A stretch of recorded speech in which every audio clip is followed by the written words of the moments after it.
Ivan Nayankrumbat.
So go and set your spirits free, my dudes. For we have come to save you from the pain of lack of Evan Blair arts.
You know, I had this idea.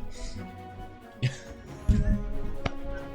had this idea on April 1st. Just show up and have like every drinking vessel in my house full of like water or whatever, and just see how long I could stay in intro sipping various drinks. But then I forgot. So it's fine, man. We're gonna do our best anyway today. Welcome back to stream, welcome back to the VOD, my friends. Good to see you all. Hopefully in good spirits and good health, and I don't know, maybe in good D&D stories. No, Daddy, you can't make me. I'm a 3-year-old peepo now. I don't want to be a paladin like Mommy and Daddy. I want to be a cleric like that VTM player. I want to be a drow with 2 colored eyes and... I'd like to think that I could love my children no matter what they choose to be in life. But a Vampire the Masquerade playing cleric might be a bit too much of a stretch. But Guapo, thank you for the 36 months, the 3 years at tier 1. I appreciate that, bro. Thanks for sticking with me, man. And thank you likewise to Garthen for the 38 months. And thank you for being here today so that I can wish you a happy Prime Day. And thank you for being your Prime option this month. As well as Miss Print, thank you for the 29 months. Thank you guys for the subs. I appreciate that. Welcome back to the guild for another month. I hope it's going to be a good one. This will be an iconic month, honestly. This is going to be an iconic month. There's a lot of stuff that's coming out this month, and I'm very excited about it. We've had a good start to the year so far with releases and cool shit that I think are cool, like the album, a bunch of other stuff. So thanks for the subs, guys. I appreciate it. But good morning to all of you. Good to see you. Hope your week is going well. I understand many of you are playing D&D tonight. For those of you who are playing Dungeons and Dragons tonight, I wish you good luck on your rolls. To those of you who are playing Vampire the Masquerade tonight,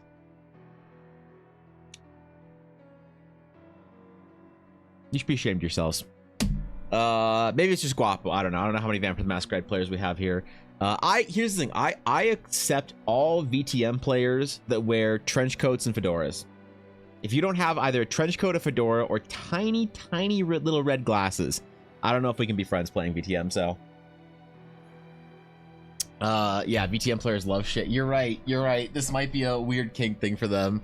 I gotta be careful, Guapo. That's a good looking out for me there. You're right. I gotta tread carefully when I try and shame Vampire the Masquerade players. It's like when you try and shame. Okay, so we had this. Okay, not all of you are in your mid-30s and a disappointment to your parents. Some of you are younger than me, so not all of you have had the experience of playing 3.5. But there was a thing about players that played with a particular book called the Book of Psionics. I think it was called the Book of Psionics. Psionics Handbook, something like that. Yeah, I think it was Book Psionics Handbook. Psionic Handbook players, or Book of Psionics, we just called it that. Those players like being shamed. And I never understood why. Until I psychoanalyzed one while we were playing World of Warcraft one night. And I realized that he never fit in with the rest of the kids. And so he relished the ability to be different. And that's the only reason why I played the Book of Psionics. That's the only reason why I played a Psionics Handbook monk. So that he could take no damage, take a vow of poverty, a vow of pacificity, a vow of chastity. All the monk vows you can take that make you basically indestructible. God damn it, I hate him. But I understand him now. So, what's up, Drail? Raven Skull Necklace counts. Raven Skull Necklace does count. You need, like, at least... Here's the thing. There is a certain amount of cringe that you need to, like present when you come to a Vampire the Masquerade group. Right? It's like, imagine you go to now, I'm not making fun of them either. I'm not dissing on this either. It's like going to Ren Fair. I am going to be going to my second Ren Fair. First as an adult Ren Fair. With Elible One Blackwood this summer. Where she's going to be selling her dice. She was invited as to be a vendor. It's very prestigious. She's very happy about it. And I need to obtain at least a little bit of cringe for that. You know, you don't show up to Ren Fair and not show up with a little bit of cringe and a little bit of edge and a little bit of sass. So you just like you don't show up to Vampire the Masquerade game. In fact, so much so, I'm thinking that I might make my players start cosplaying for D&D. That's right. That's right. Is that a bad idea? Is that wait? Is this gateway to LARPing? Shit. Get ready to run a Daggerheart one shot on Sunday. Have you tried it yet? Like already, Flower? Have you played it? Because I'm interested. I'm eager to learn. You know, I don't know where to find it. Viddy gave me a link, and I had to enter an email, and I don't like entering emails for things. But I didn't. It was also on stream, so I didn't put too much thought into it. And then I forgore after stream to actually go get the downloads for Daggerheart. But I want to see how the system works. I'm excited for it. I tried looking for the Critical Role playing it on their YouTube channel while I was on stream again, and no one could find the game. And apparently there was a game. Maybe they just made characters. I don't know. But I want to see it. I want to be part of it. I want to embrace it. I want to be there. When a VTM player annoys me, I always like to say something like, "It's nice when you're around. You're so normal. Thanks for not being weird." That's cruel. That's cruel. You sure know how to hurt people. You just turn the knife. Just turn it. How about a king's outfit? Something to match your crown? Dude, imagine if I presented myself the Ren Fair's nobility. Imagine.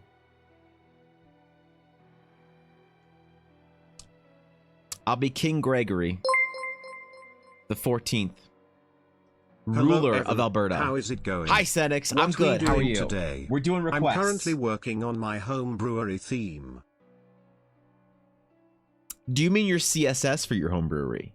Your custom Senix Blackwood, unique, one-of-a-kind CSS to make your home brewery items look oh so pretty. In which case, that's awesome, dude. I want to see when you're done. I'm really excited to see, because we were talking about this the other day. I want to see what you could, like, impress me. Show me what you can do with home brewery. What's up, Bella? You're looking for her stick. Her stick is on your chair, or behind it. Why? Does she need it? There's so many cry. Why does the dog need? Okay. All right, here. All right, one sec. Okay, go. Okay, go get it. Go get it. No one can see me. It's a starting soon screen. You're safe. Get it. Okay, Yuna's very interested. All right. Okay, we're good. Okay, goodbye. Goodbye, Ella.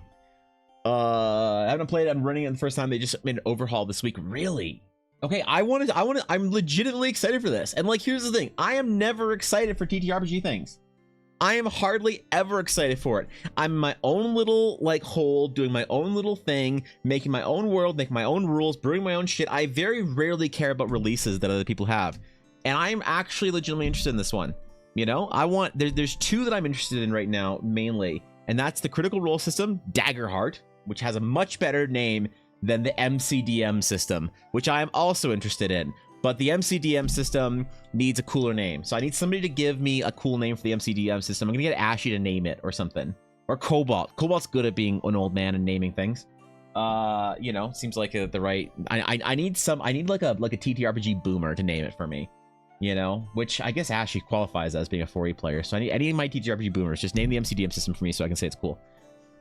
Probably gonna be pass on Daggerheart. Too much fury, so that's Anther potential there. Not really my crowd. Wait. No, Atari, no, say it isn't so. I haven't looked into this at all. Is it some furry shit? Is Daggerheart gonna be some furry shit? Oh my god. Please no, dude. I was looking forward to this. I can upload files to Google Drive and send you the link to the files if you want, so you don't have to enter the email. If you get on the Nexus site, though, they all have the rules and everything. No, I appreciate that, Flower, but I will. I'll just enter one of my burner fucking emails, and it's not a big deal. I was on stream when I was gonna go look for the content, and I couldn't grab it because I was like in the middle of stuff. I don't want to be like, all right, guys, now I'm gonna go download this shit for 5 minutes. It's not really a great stream, so I will get it. But I appreciate that's very kind of you to offer. Thank you. I'll go through the proper channels and grab it. There's a better name than DM. I don't know. We need a cool like a cool system name for it, like Shadow Warrior, or like codename Blade Killer.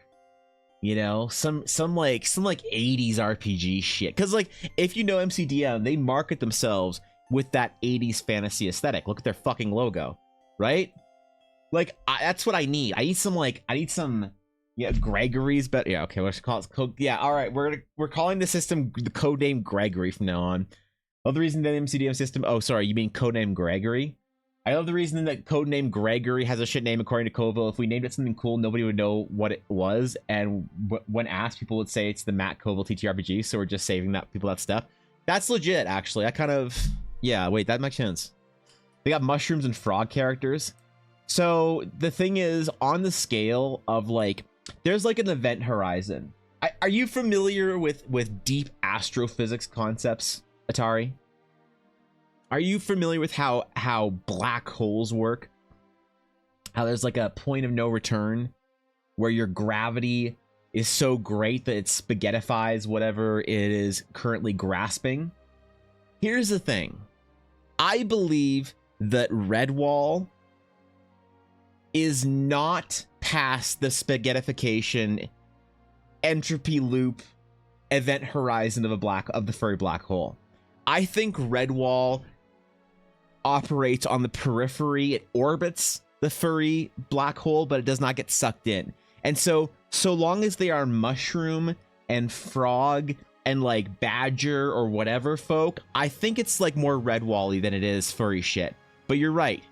It does bring up a cause for concern. So yeah, there's that. What do you make Shadow Warrior and Daggerheart as a name? Maybe Dagger Warrior or Shadowheart? Ah, shit. Wait, now I'm going to have trauma again because I haven't played Baldur's Gate 3 right now because I uninstalled that shit. I removed it from my computer. I purged it. I said, I am no longer a Baldur's Gate 3 player. I'm going to remove this trash from my PC and instead install Persona 3 Reload. No, that shit was like 150 gigs, man. I murdered that shit. I had so much space after I killed Baldur's Gate 3, but I want to play it again. I just don't want to play it yet. So I want to finish Rogue Trader. I got Rogue Trader now. I haven't really started it, but I have Warhammer 40,000 years into the future, the game, comma Rogue Trader, comma CTPRPG JG. That game. Anyway, hope your family's doing well. Thank you, Jacob. Yeah, no, yesterday was a whole mess. I had to go and do stuff and drive someone somewhere and pick someone up somewhere, and it was a mess. So I apologize for running stream early yesterday, but today we are back. Today it is time. I haven't done a Friday stream in 2 weeks because last week I was in Edmonton, city of oil and homeless dudes, and Connor McDavid. They have that going too. So we need to make up for it. Today we're doing items, specifically weapons and trinkets. I just don't want to do armor. Armor takes a long time. I don't want to do armor. I don't really want to do armor. That's the only thing today. I don't want, unless someone has a real banger idea for something like a fucking hat or some shit. So that's what we're gonna do today. We're gonna focus on weapons and trinkets and shit like that. But if you have an idea, no message, you may enter with exclamation sketch. Minako, thank you for the 34 months. Holy shit, dude, you're almost at 3 years, Minako. I appreciate that. No message. Ah, shit. How you doing, Minako? What's up? How was your week? How are your games this week? Tell me your tales. Minako, what was the most interesting thing to happen to you in D&D all week? Tell me your stories. And the Edmontonosaurus. That's true. Sam, we have a lot of dinosaurs in my province. I want to go this summer. I'm gonna take a trip. I was thinking about streaming this. I'm not sure if you know of this place. I'm not sure if it's well known, because you are in the paleo enjoying sphere, Sam, which I respect, but also you are in the other half of the fucking planet. So I'm not sure if you've ever heard of the Royal Tyrrell Museum, but I am going to be going to Dinosaur Museum this summer. I haven't been in fucking years. And so this year, Ella and I are planning a trip to Drumheller, Alberta, and we are going to Dinosaurus Rex Museum, where we're going to see Dinosaurus Rex. Honestly, the Royal Tyrrell Museum actually holds a special place in my heart. It's about the city I grew up in, it's about an hour or so away into the Badlands in Alberta, where they find all sorts of dinosaurs. And I actually, when I was about 5 years old, I won my very first art award for an art contest at the Royal Tyrrell Museum, in which you were supposed to design your own Dinosaurus. And I designed my own Dinosaurus, and I gotta ask my mom, if you're watching, do you still have that piece of art? Just text me. I don't know if my mom's watching or not. She usually is earlier on than later, so maybe she is. But if my mom has it, I want to see it. I want to have that piece of art because I won an art contest there. And my parents were so fucking proud that I won a Dinosaurus Rex art award thingy at the Royal Tyrrell Museum. But I probably haven't been back in like 15 years.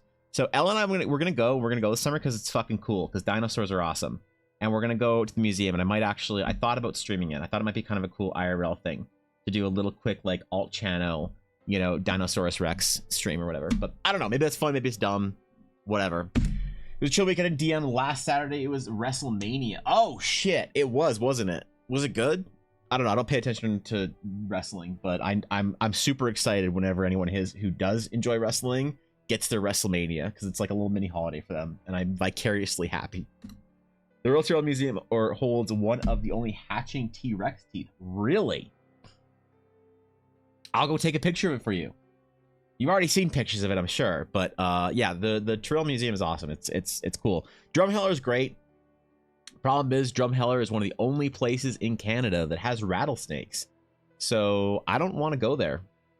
It's dry. It's badlandy, you know. I don't know. It's fun though. It's cool. It's like deserty. It's like you drive. So the city, it was cool. The city I grew up in, Calgary, you could drive 1 hour west and be in like beautiful, verdant, fucking Rocky Mountains, and you could drive 1 hour east. Like, let me show you the landscapes here. So, Kananaskis Rockies. So if you drive an hour west of Calgary, Alberta, you get this. This is the Three Sisters. It's a mountain. You get this kind of shit. Europeans love this shit for some reason. I don't know why you guys freak out when you see Canadian mountains because they're so big or some shit. But you get beautiful mountains, vistas, infinite sky, large country, grizzly bears, bighorn sheep, blue lakes and snow-capped peaks. And then if you drive an hour east, you get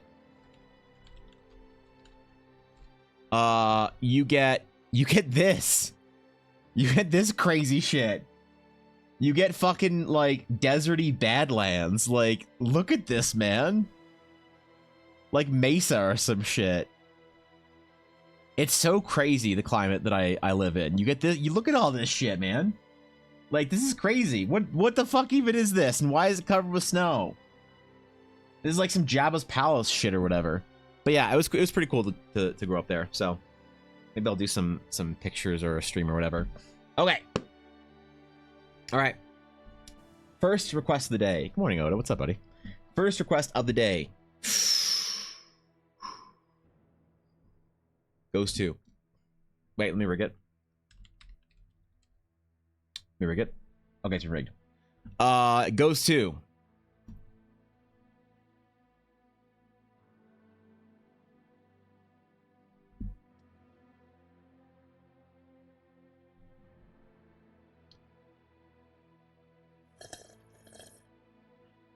It's not rigged, okay? He's just here for every single one. Blaze is here for every single one. What do you mean it's not rigged, bro? It's not, okay. It's not rigged, I swear. It isn't. By the way, I posted Sabine on Twitter today. Go like it, please. Go like it. Go like the tweet so that people see it, and then Twitter thinks that I am a real account, because I'm pretty sure Twitter doesn't think I'm a real account anymore. I'm pretty sure Twitter thinks that I'm a bot account, and I might actually have to start a new Twitter account. But that's a whole other discussion for another day for people who are interested in social media shit. But anyway, Blaze. Wait, where's the thing? There it is. Blaze. Blaze. You are the winner. You've come far, my friend. You finally reach your destination of the Mountain Tomb. Yuna, shut the fuck up. I'm monologuing, dog. You reach the Mountain Tomb. The cold air rushes past you down to the foggy depths. Each step you take, you see more and more carvings, engravings of ancient dwarven rulers, nomadic tribes of early humans in these lands, and elves from the deepest realms. This is a lineage, a path, an ancient odyssey you take. As you descend into the Mountain Tomb, you find many chambers with golden gilded statues. Kings and monarchs, rulers, queens, and empires, all addressed here. Eons of respect and honoring of tradition.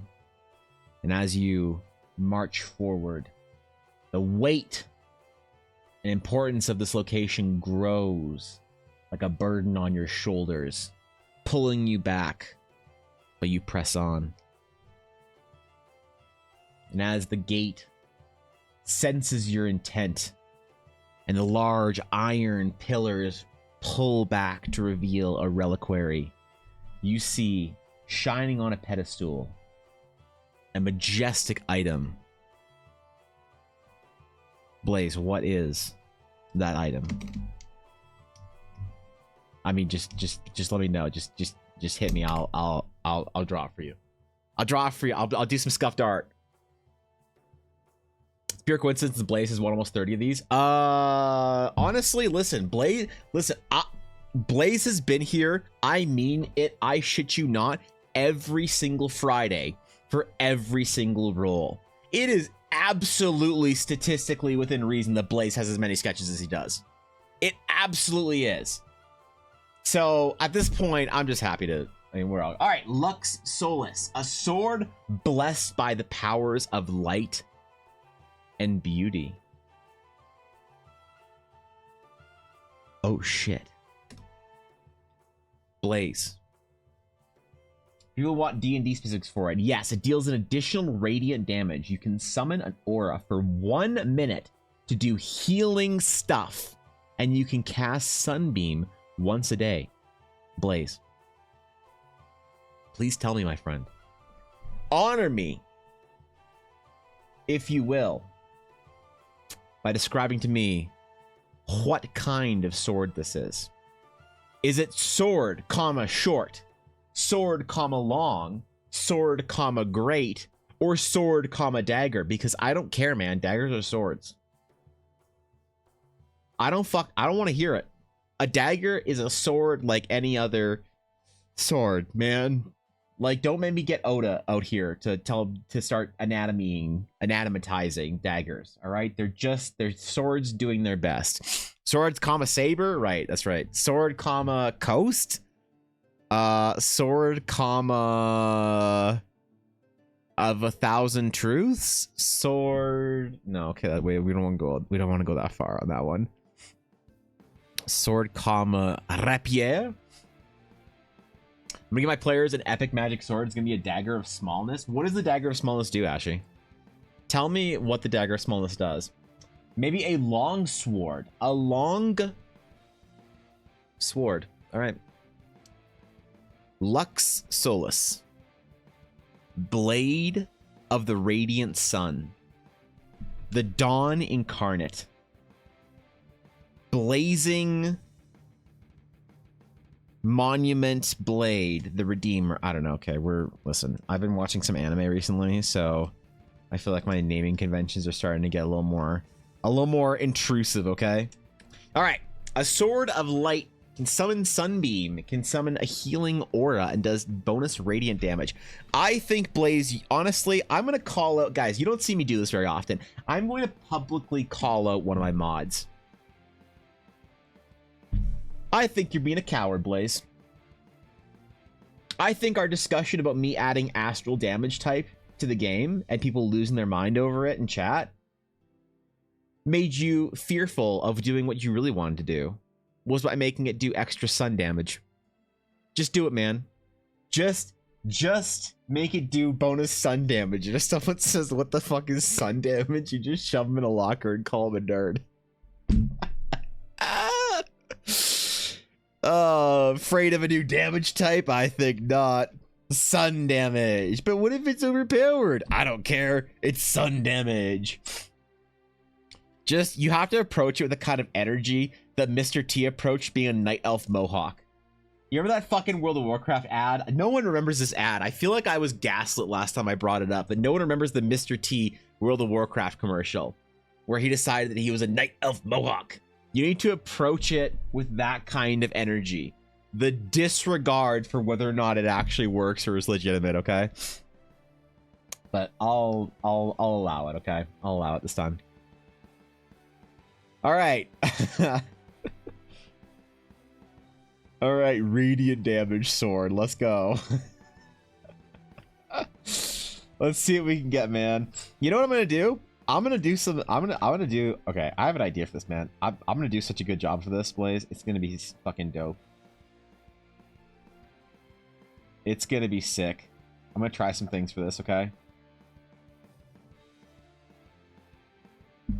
We're gonna do some cool ass shit for this blade. And you know what? We're gonna get it done expediently today because I have much art and many requests to take. And if we're gonna get as many requests as we can done today before the end of the day, I have to be on my A game. I have to show off. I need somebody to sit on Discord with me and read chat out to me, to be chat's TTS, so that I can focus on art. That's it. I'm not responding to any chats unless it's TTS today. Let's fucking go. I'm gonna do this. We're gonna get lots of work done. I'm gonna grind the shit out of this today. The internet thinks that I have gone soft. And like Christopher Walken in that one movie said, every once in a while the lion has to get up and tear the shit out of everyone to remind the jungle who he is. And for me, that's today. I'm gonna remind all the haters that I can get more than 3. God damn it! It's the wrong TTS! That's not the right use of TTS! You're irresponsibly using Brian for this case, Ildrail, but thank you for the 100 bits. Fuck. I knew this wasn't gonna work out. The skeptics were right. The haters were legitimate the entire time. My parents were right about me. I remember it vividly, the Night Elf Mohawk commercial. Yeah, you do, you fucking nerd. You smack someone, and your dad sticks his head around the corner saying, "Are you winning, son?" Yeah, basically. My dad had that kind of energy when I was young. I'd be like, Dad, I got Shadowmourne, forged from the shards of Frostmourne, blade of the Lich King. He'd be like, "Is it good, son?" I'm like, "Yeah, Dad, it's the best axe." And he's like, "Well, good on ya." Same energy, right? Dagger Smallest is a dagger that can be wielded by creatures of any size and always deals normal-sized dagger damage. It's commonly found disguised as a toothpick or brooch to make it easier to smuggle into assassination missions. Wait, it's actually legit. I like that. Watch it do... Like, I had an idea for a magic item once, Sashi, that just simply dealt, like, too much damage. It was a dagger that looked inconspicuous, but dealt a D10 damage. I wanted it to be some, like, I don't know, some super inconspicuous whatever, but just did, like, nuclear damage. Sorry, nuclear damage. There we go. I do need to give credit where credit is due. The one and only handsomest of guapos used his immense knowledge of language and cool stuff to help me come up with the name. Lux Solus. I mean, did you shokram, mijo?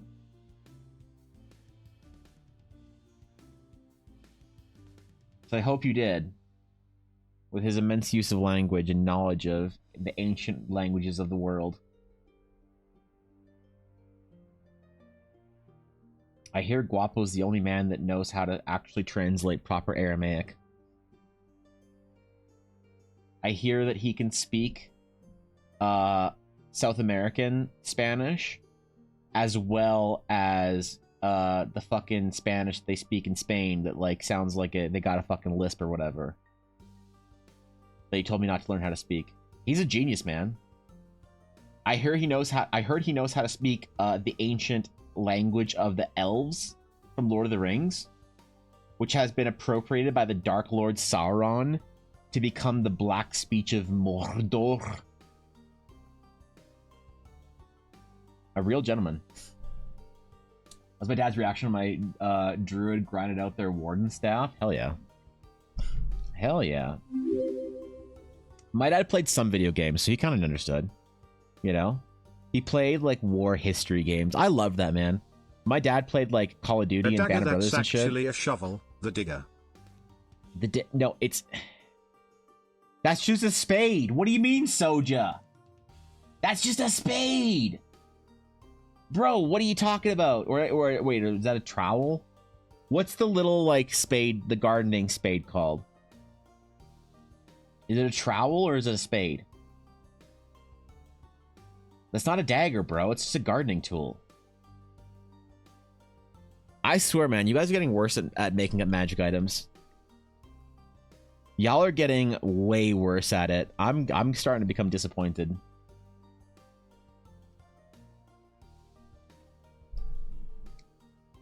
I used to be so impressed, and now here we are. Also, thank you for the 19 months, Soja. I appreciate that. How you doing, bro? What's good? What's cracking? Soja, what day of the week do you play D&D on? I'm trying to get a gauge for who plays on Fridays right now.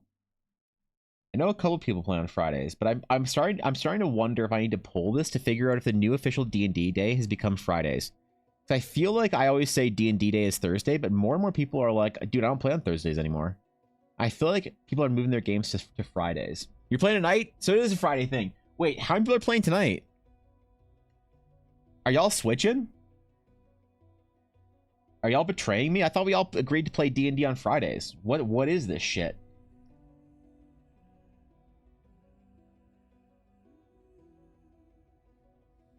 Yeah, what the fuck, man? I thought we were cool.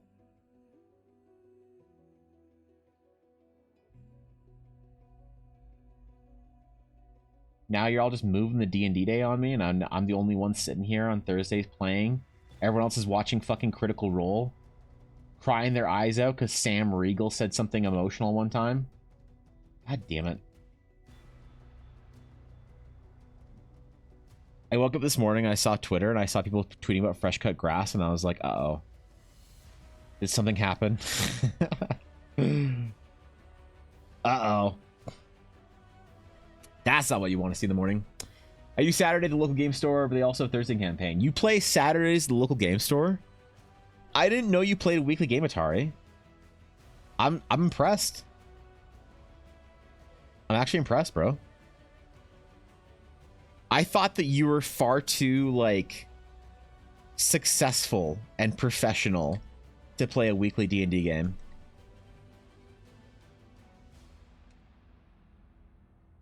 All along, you were just a toga-wearing frat boy like the rest of us.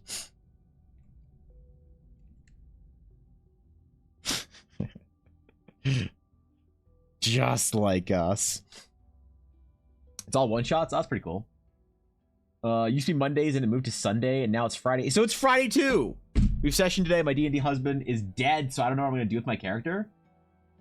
Why don't you take some inspiration from Baldur's Gate 3 and just carry his corpse around in a coffin while slowly losing your insanity and trying to make deals with various otherworldly beings and hags to try and resurrect him in a way that'll ultimately come back and bite you in the ass so you'll learn a valuable lesson on the necessity of the cycle of life and death eventually.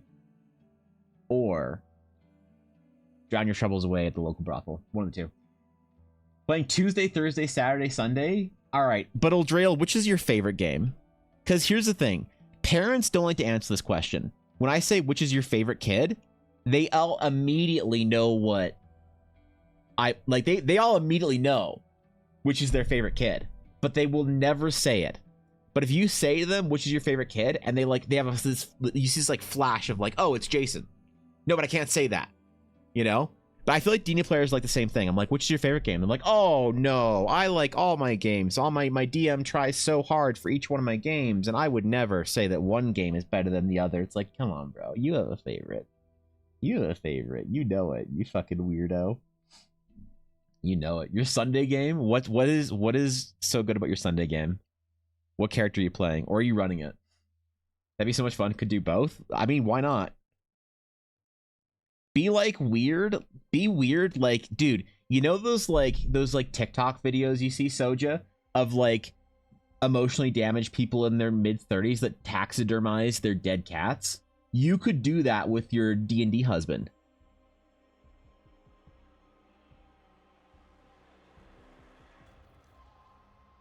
I'm just saying. Liches exist. Sunday also wouldn't tell my DMs. Yeah, yeah, you wouldn't. My favorite game, I don't know actually. I have a favorite players. I can rank my players. I'd never do that. I'd never come out and rank them as to which ones are my favorite, but I've absolutely ranked my players. Are you kidding? I have favorite players. Oh yeah, dude. Every DM, it's just like parents their kids. Every DM has favorite players, and they'll never tell you which ones it is, except sometimes they tell you, and it's very overt. It's often which one bribes them the best with snackies at D&D, but personally, I've never played favorites with my D&D players based on bribes alone. All right? I would never sink that low. I would sink pretty low with my favorites, but I would never sink that low. And I'm disappointed in all of you for thinking I would, so.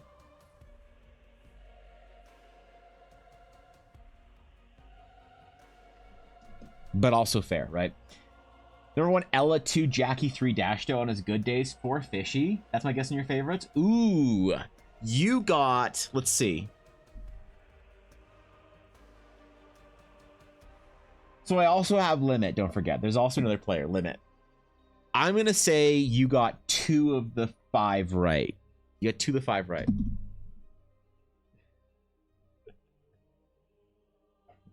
That's all I'll say. I won't offer any specifics or corrections past there. I'll just say 2 of the 5 are correct. And if you reorganize it and resubmit it, I'm not going to acknowledge it. All right, I'm not going to tell you which ones you are still correct, which ones are incorrect. That's all I'll give you. I'll say that you got 2 of the 5 correct. I shouldn't fucking say that.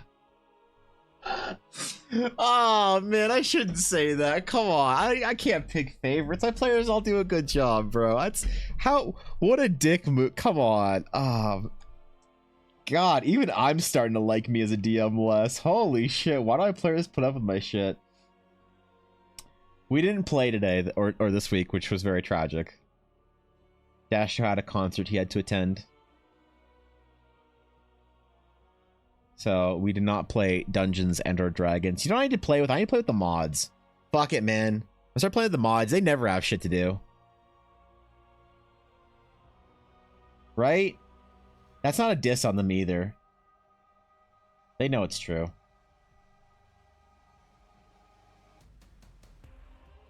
I should just play as like Blaze and Bizzo in a game together. Just the 2 of them. Not even stream it and just delete the Discord call like logs after every single game so we avoid getting fucking canceled. What were their least favorite? The DMs, are they honest with their least favorite players? I don't know, actually. I think so. You probably could get it out of your DM. You could probably wrangle it out of your dungeon master pretty easily, I think. It wouldn't be impossible, I don't think. I suspect anyway.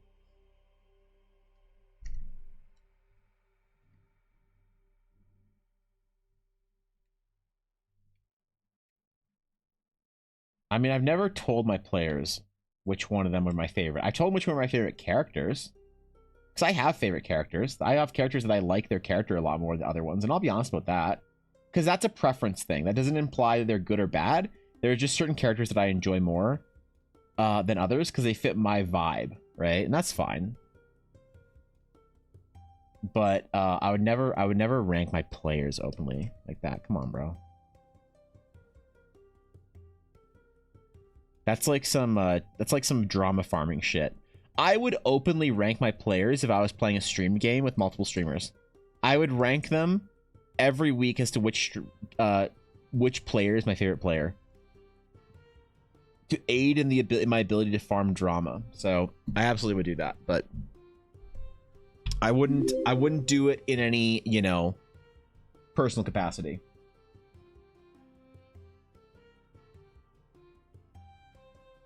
Yes. What do you mean, yes? What's up, Sonya? What's going on? How you doing, Sonya? Thank you for the Prime. Thank you for the 16 months. I appreciate that. Thank you for also considering me your Prime option this month. I appreciate that. Thanks, Sonya. How you doing? Sonya, are you also playing D&D tonight? Everyone, I don't know how long you've been here for, Sonya, but we were talking about how everyone's moving their D&D game to Fridays now. So are you also playing on Fridays? I need to build like a database of who the fuck's playing D&D 1. You know? I don't know why. I just like knowing people playing D&D. Makes me happy, alright? More resubs? Hell yeah. Hell yeah, Miss Brent. I appreciate it. Y'all are way too generous. I mean it, dude. I am deeply honored and humbled by the continued support. You have no idea. Blaze's favorite fellow player was a guy at a convention who min-maxed a Hexblade Warlock Paladin. Who the fuck min-maxes a Warlock Hexblade Paladin? You're not a min-maxer unless you're min-maxing a wizard and only a wizard. Sorcerer players, get out. Warlock players, get bent. Cleric players, get friends. Really. The other Jesus realms would fucking squander Christ, our what the most hell? precious resource. That won't do. What the What heck? the fuck? What are you doing? Why? You don't gotta do that. Bro! I am just glad you are here. Bro, Oh jeez. Just Dude. excuse me while I sit on the floor That's for a too many Minecraft bits. underscore. That's too many, bro. That is too. That's too many. That's too many bits. Okay. That's too many fucking bits, bro. What the shit? Crimson, relax. All right, everybody, calm down. Everybody, all right.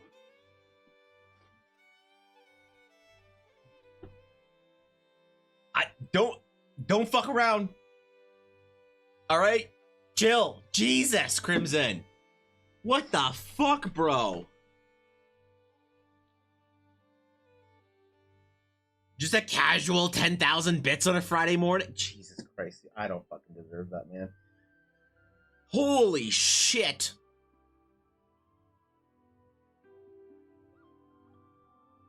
Seriously, man. What the shit? Thank you for the 10,000 bits. Just for no, okay. Dude. Do you guys know how bad it's gonna make me look if Crimson wins the next roll? Dude, I already get accused of rigging the rolls at least once a month by some first chatter or whatever. If Crimson cheers 10,000 bits and then wins the next roll,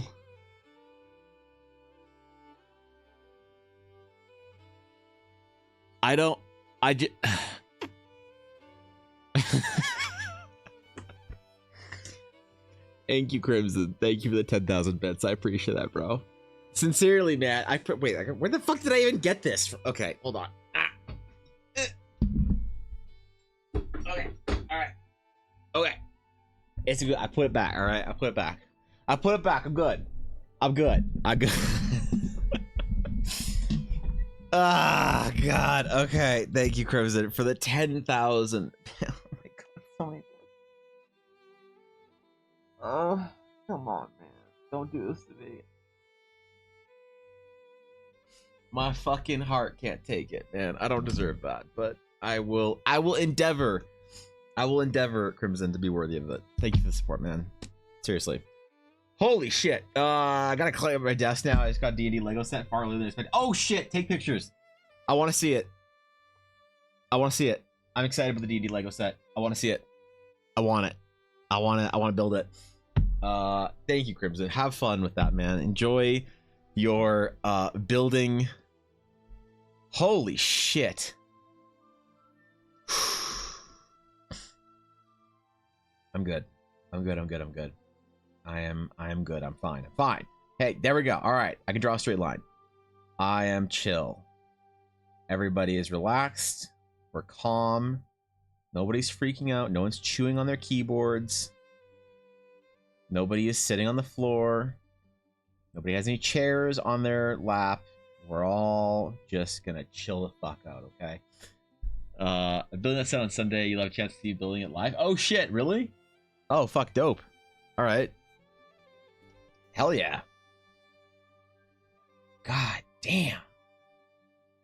Okay, I also missed a bunch of chat. I apologize. Fuck. Our DM ghosted us. Haven't played for a year. So your DM ghosted you a year ago, and you haven't got a new game. What the fuck?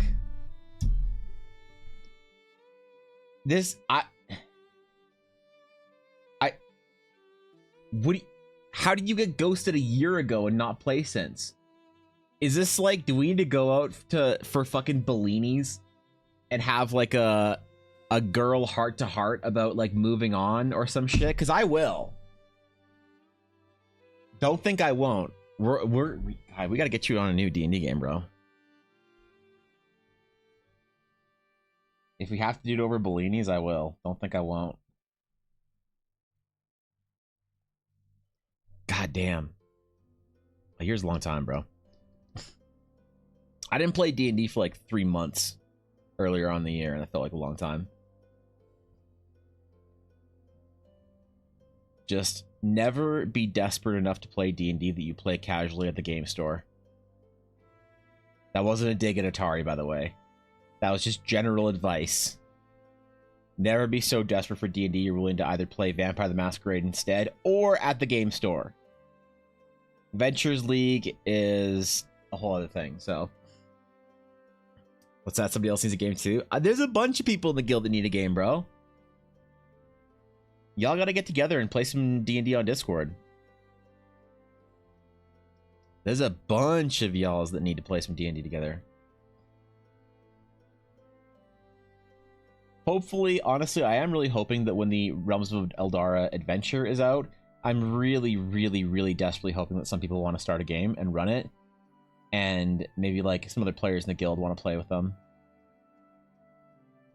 Because I want people playing the game, but also I think it's really cool when people, like, one of my favorite things that has happened since I started streaming is seeing people who find the stream and find the Discord, become friends or D&D playing, you know, group mates or whatever, having met in the Discord or in the stream. Like, I think that's the best part of like being on the internet and talking about a hobby you love, is finding other people who are also interested in it. You just need to, like, a bit of a nudge for it once in a while, and I'm trying to figure out how I can become a nudger to encase the guild in a constant nudge to play D&D together.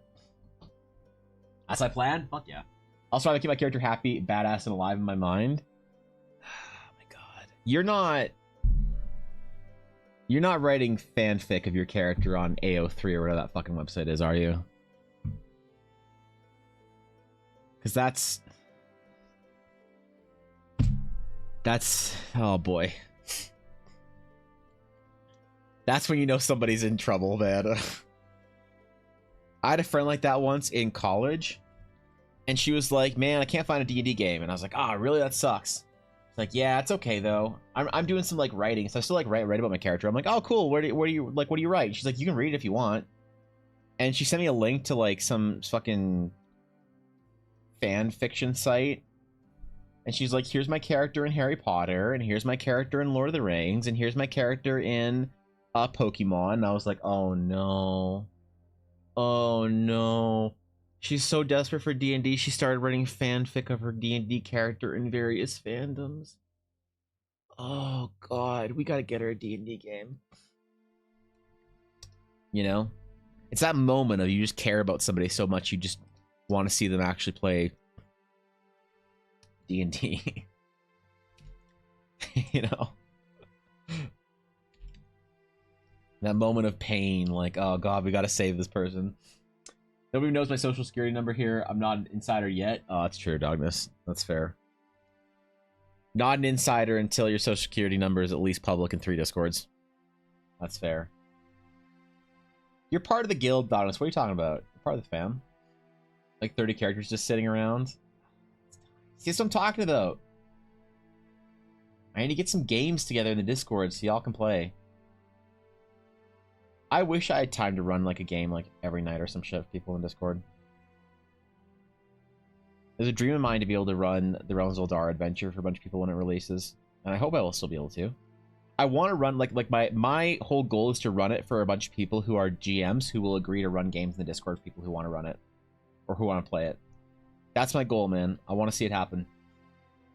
I just write fanfics, other things, never for myself. Yikes. Never do something for myself. Right. God damn it. You need to write some fanfic for yourself, Soja. You're always writing fanfics for other shit.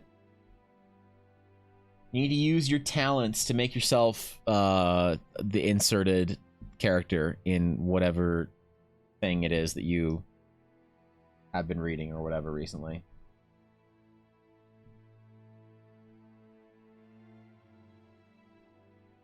I think fanfic is just the next logical step for most D&D players, honestly. I have a suspicion that some of my D&D friends actually write a lot of fanfic, but don't tell me about it. I have a suspicion that Fishy writes fanfic, but she just is too embarrassed to say anything. Oh yeah. I have a suspicion that Dashter writes fanfic, but I think he only writes Star Wars fanfic, but I don't know yet. I don't know for certain, so I don't want to confront him on it until I know. You know, until I know. Right? Is there an LFG channel? There was an LFG channel, but nobody really used it, so I took it down. And I put it up every summer usually when people actually use it. But I keep it down for the most of the year. Because I feel like people needed a nudge. They needed an organized event to like check in for D&D games. You know? It's like there might be 5 people all looking for a D&D game at once.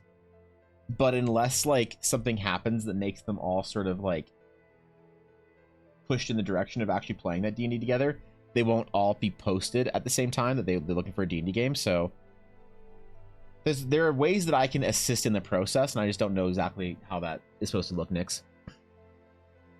Wrote some Lord of the Rings fanfic in my message boards of theonering.com about 20 years ago. Collaborative writing, lots of fun. That's amazing. Of course you did. Of course you wrote Lord of the Rings fanfic for theonering.com. That checks out. I don't know why, it just checks out. Just run some Dragon's Claim one-shots every month or so, get players in rotation like a real guild. I could, actually. That'd be kind of fun. That wouldn't be too much work.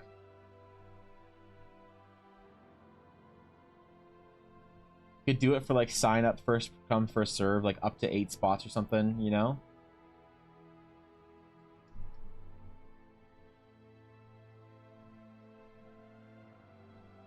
I'm telling you, there are ways that could work out.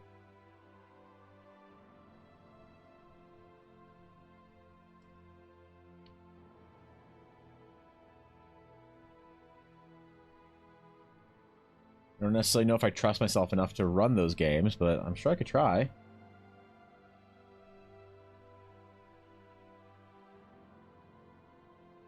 I could give it my all.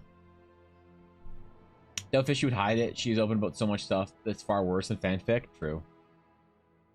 That's why I think it's heinous stuff, you know? My suspicions are there, Blaze. Been conversations, things said. Making monk guild chat in the Discord? What's in guild chat in the Discord?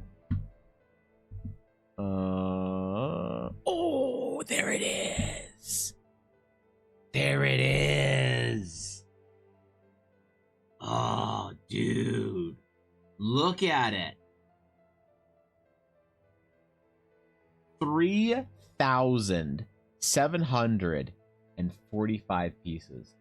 Dude, I saw the box at in Edmonton at the mall, and it was huge, man. I want to see the set like constructed, you know? I fucking love Lego. I just can't justify it, you know? I can't justify I'm trying so hard to like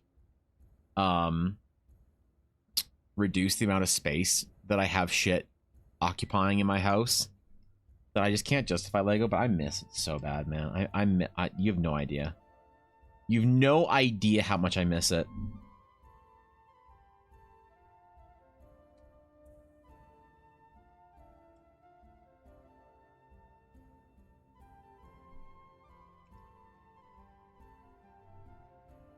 I miss building it. I miss buying it. I miss being excited about it.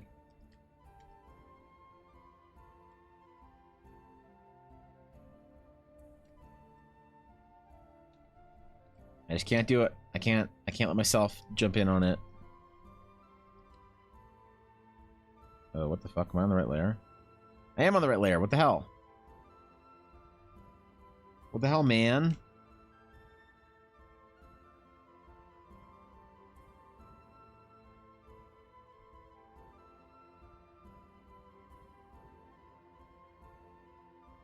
Oh, there's hatching in there. That's why it's a problem.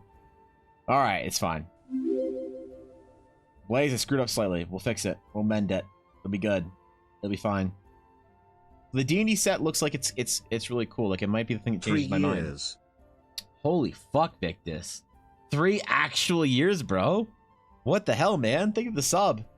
I appreciate that. Thank you for the oh shit, wait, I screwed that up. Ah! Alright, there we go.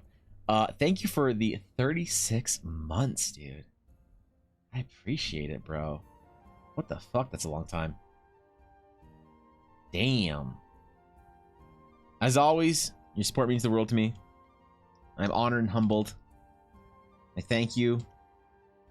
And I will endeavor to make something out of Eldara that is worthwhile of the support. So thank you, dude. I mean it. God damn. There's some big subs showing up in chat today. Y'all are impressing me. I'm gonna get teary-eyed and emotional, all right? Y'all aren't careful.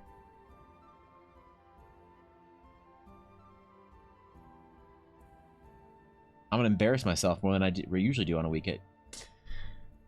We had original characters, and it was set around the Sea of Haroon. Ooh, that's pretty cool. That's actually kind of legit. What the fuck? Oh, wait, out of context, what's up with the Lorvember and Inktober badges? I busted my ass for fighting for those. You didn't even reward me. Like a good boy. I sent them out. What are you talking about? I got a bunch back in the mail from people not fucking opening their mail. Mail was weird last year. I actually got so much stuff back from like Patreon and shit. Canadian Post has been very disappointing for me. I made a post for some of my patrons about stuff that was missing last year. But let me write a note if you didn't get yours. I sent them out. I would have sent them out in the same thing, Soja. Pen. I need a pen. Where is it? I got new pens. I'm so excited about it. Make a note about it.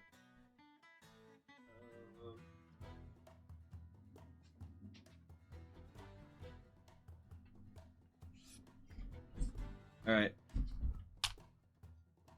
I'm gonna send you a message about it later, Soja. You know my address? Didn't you give it to Ella? Because I asked everyone at the end of the event that wanted a badge to send Ella their address. So that might also be why. Let me send you a DM about it later. I'll send it out with my Patreon stuff for April.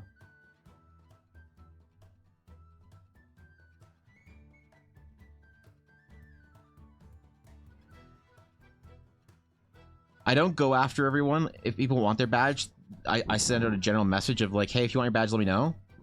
And a lot of people don't because they like don't want a dumb little fucking printed badge. So if you actually want one, I'll send you. I have a whole bunch that are just sitting there that I'll be happy to get rid of to send it to you. I guess I missed something. Busy. All right, sick. Thank you. I don't know what I missed, but good job. How'd you achieve the gradient? A color dodge brush by dodging the same orange into itself.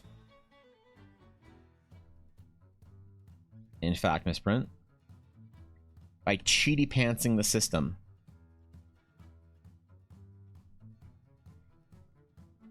A lot of people also didn't want their fitness badges from last summer, which was kind of made me sad. I wonder if I should even do badges, because like a lot of people, like some people like really like them, but most people are kind of like meh about it. I just feel like kind of dumb making like printing off of like a 2 pages of physical badges and then like 3 people actually want them. It's like, oh, okay. Well, I'm dumb. I'm not blaming people for not wanting them. It's just I feel dumb, like it's a waste of effort, and I'm being silly, and I get embarrassed because I get so excited about making little dumb badges and like printing them all out and having them in a little fucking binder, and then nobody actually wants them, and I'm like, all right, these are pretty dumb, aren't they? So, but if people actually want them, fuck yeah, I'll send it. I got a couple bounced back, and whatever, it was a bit of a mess, but it should be good now.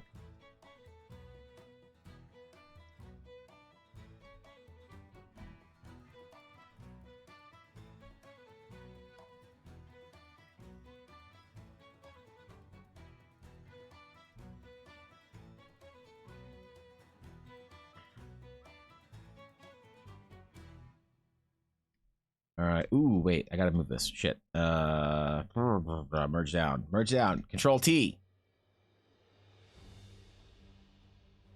There we go. There we go. I did it. I fixed it. Okay.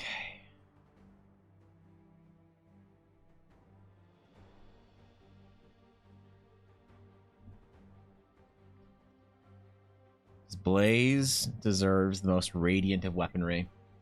Would have Discord badges or roles, maybe a special color, limited time, or something like that. I mean, like you can do Discord roles. I just don't like giving people different colors because then the Discord gets wacky. The only different color that I'm okay having in basic subs is people who are game masters, so they're identifiable, right? Like Atari has run games for Realms of Eldara, and thus has earned the title of Eldara Game Master. And no one else has yet to accomplish the same, probably because the adventure isn't out, and he demanded part of it earlier. So there's that. I had a work phone call debuff. That ban doesn't count. Uh-oh. It's also dumb me who forgot to tell you he wanted one. Don't worry, I'll pick it up next year when I visit Calgary Warehouse again.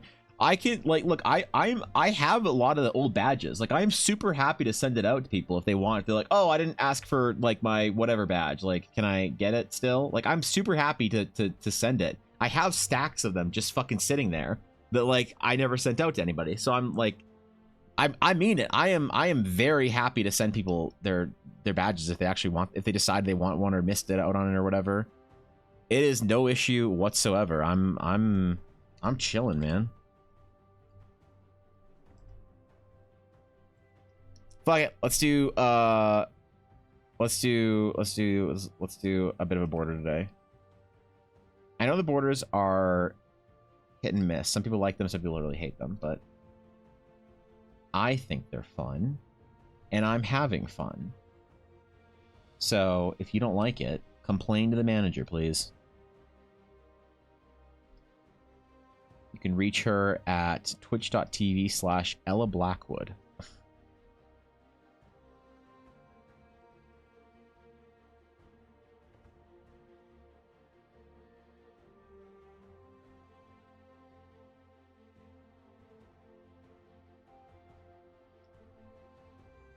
She accepts all complaints.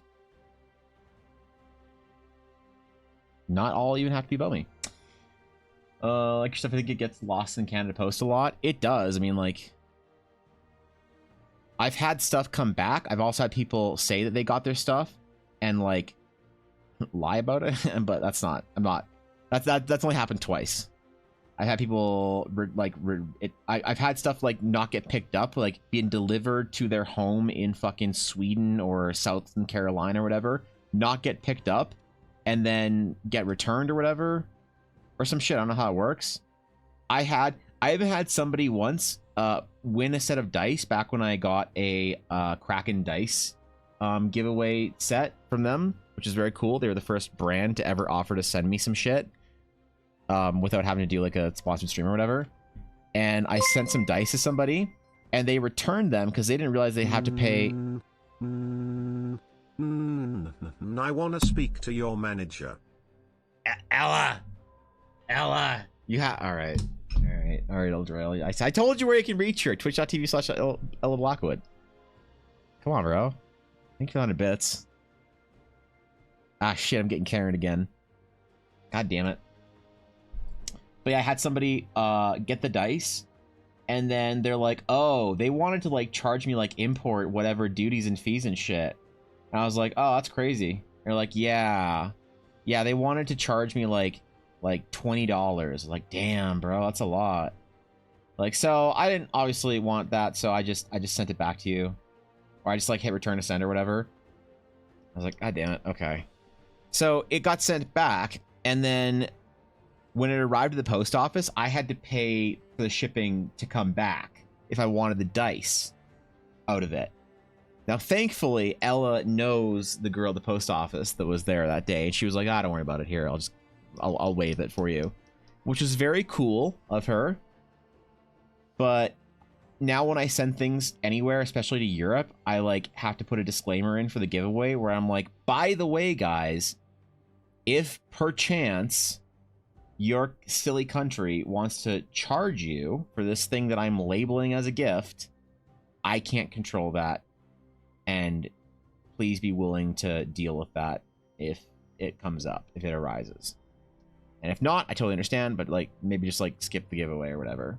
So, I have seen everything from the post. Every possible story, every possible thing that could happen or go wrong has happened or gone wrong. I've had stuff arrive completely, like I've had stuff arrive in better shape to fucking South Africa than I have to Ottawa, which is a city in Canada that we didn't make up. I swear it's a real one. So I've seen all sorts of shit, man.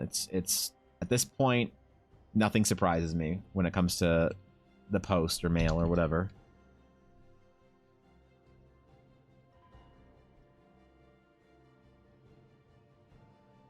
As disappointing as it is. I've had to resend something. I had to resend, dude, I was so mad. I had to resend a box that I had sent to Germany with belts that I had drawn for somebody twice. So I had to redraw them. And apparently they got the package and then they just had two. And it was like, oh, come on. This is so annoying. It's not supposed to be rules in the same color or title or something. There should be like, people have earned titles and roles in Discord. Let me see.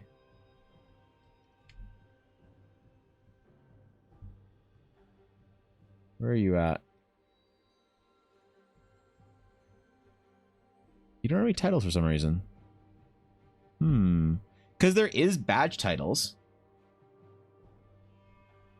You just have your guild one. That's weird.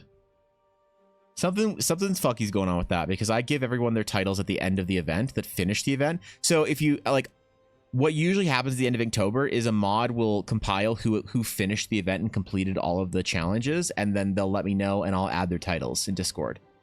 So did you finish everything? Because it's kind of weird if you did and didn't get a title. I'll DM you about it. I don't want to deal with it on stream, but we'll figure it out, Sonya. Don't worry.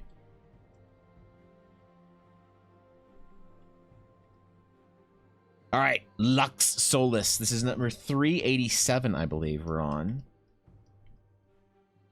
387.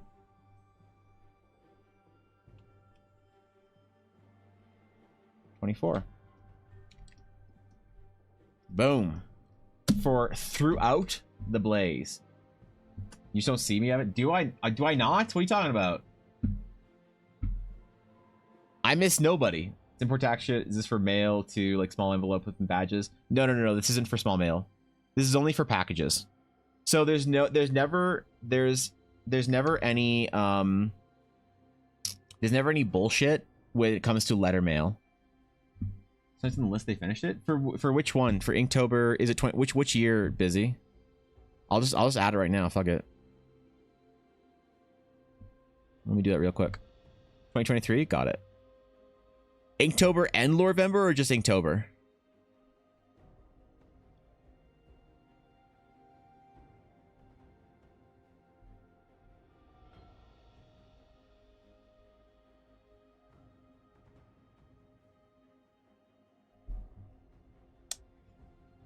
I might have found the problem. Where the fuck is the roll? Why am I missing like 8 rules on Discord?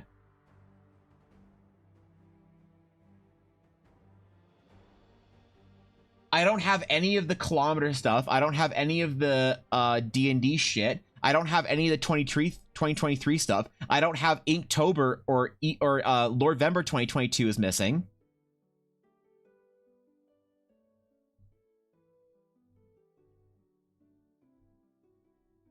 Where the fuck are my rolls? What the fuck happened that deleted a bunch of rolls from Discord? Does this happen? Like, look at this. There's no Lorvember title for 2023. There's no, like...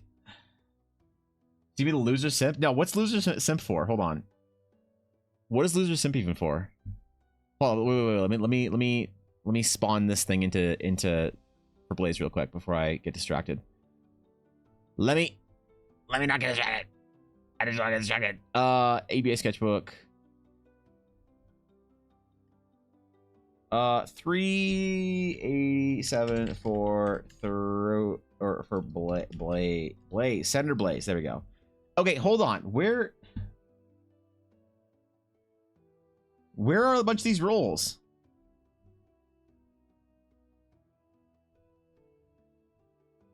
The art building rules just are there. Lorvember and Jordan Pepega. But then where's the 2022? Okay, who is Loser Simp? Who the fuck is the 1% Loser Simp? Why?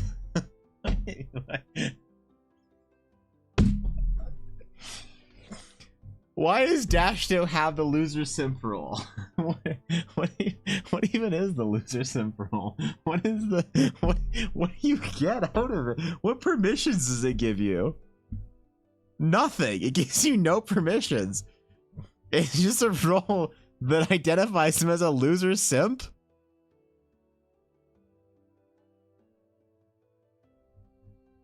He's not even online. Wait, what the fuck?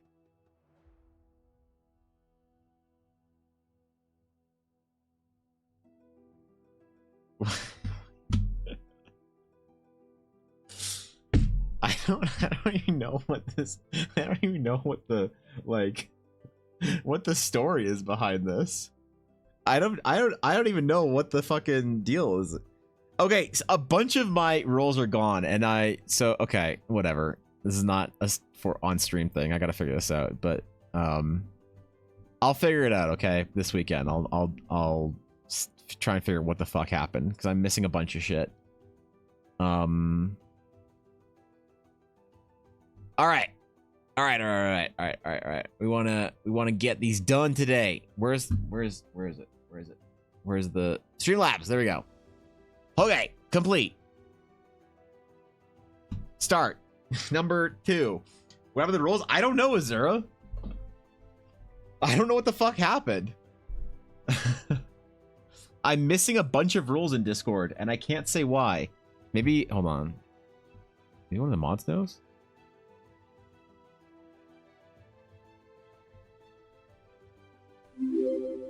No, okay. Alright.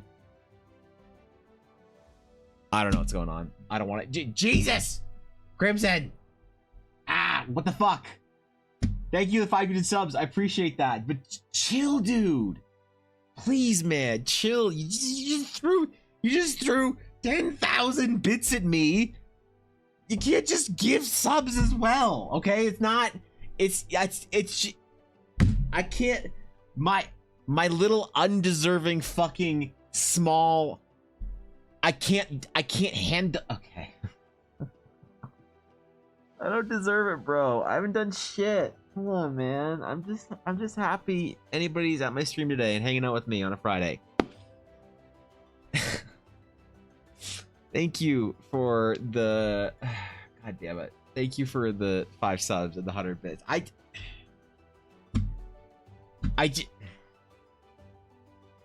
Come on, man. I get Imagine using bit stats crazy.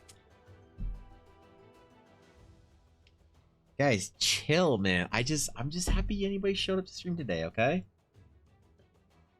Thank you for the 100 bits, guys. I appreciate that. Thank you, both of y'all.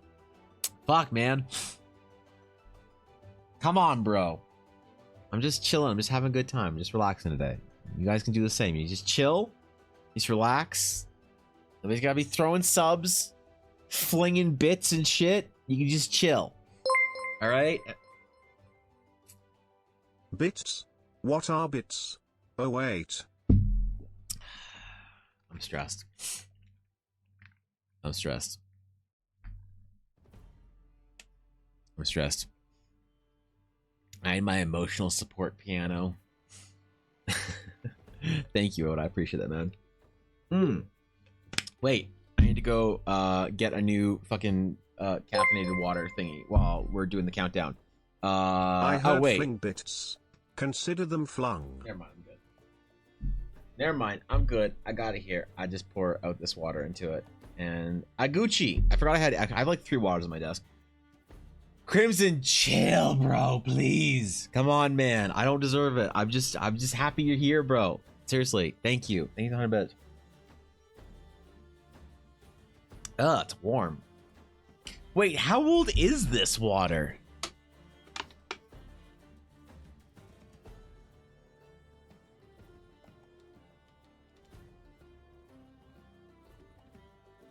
Is this from yesterday?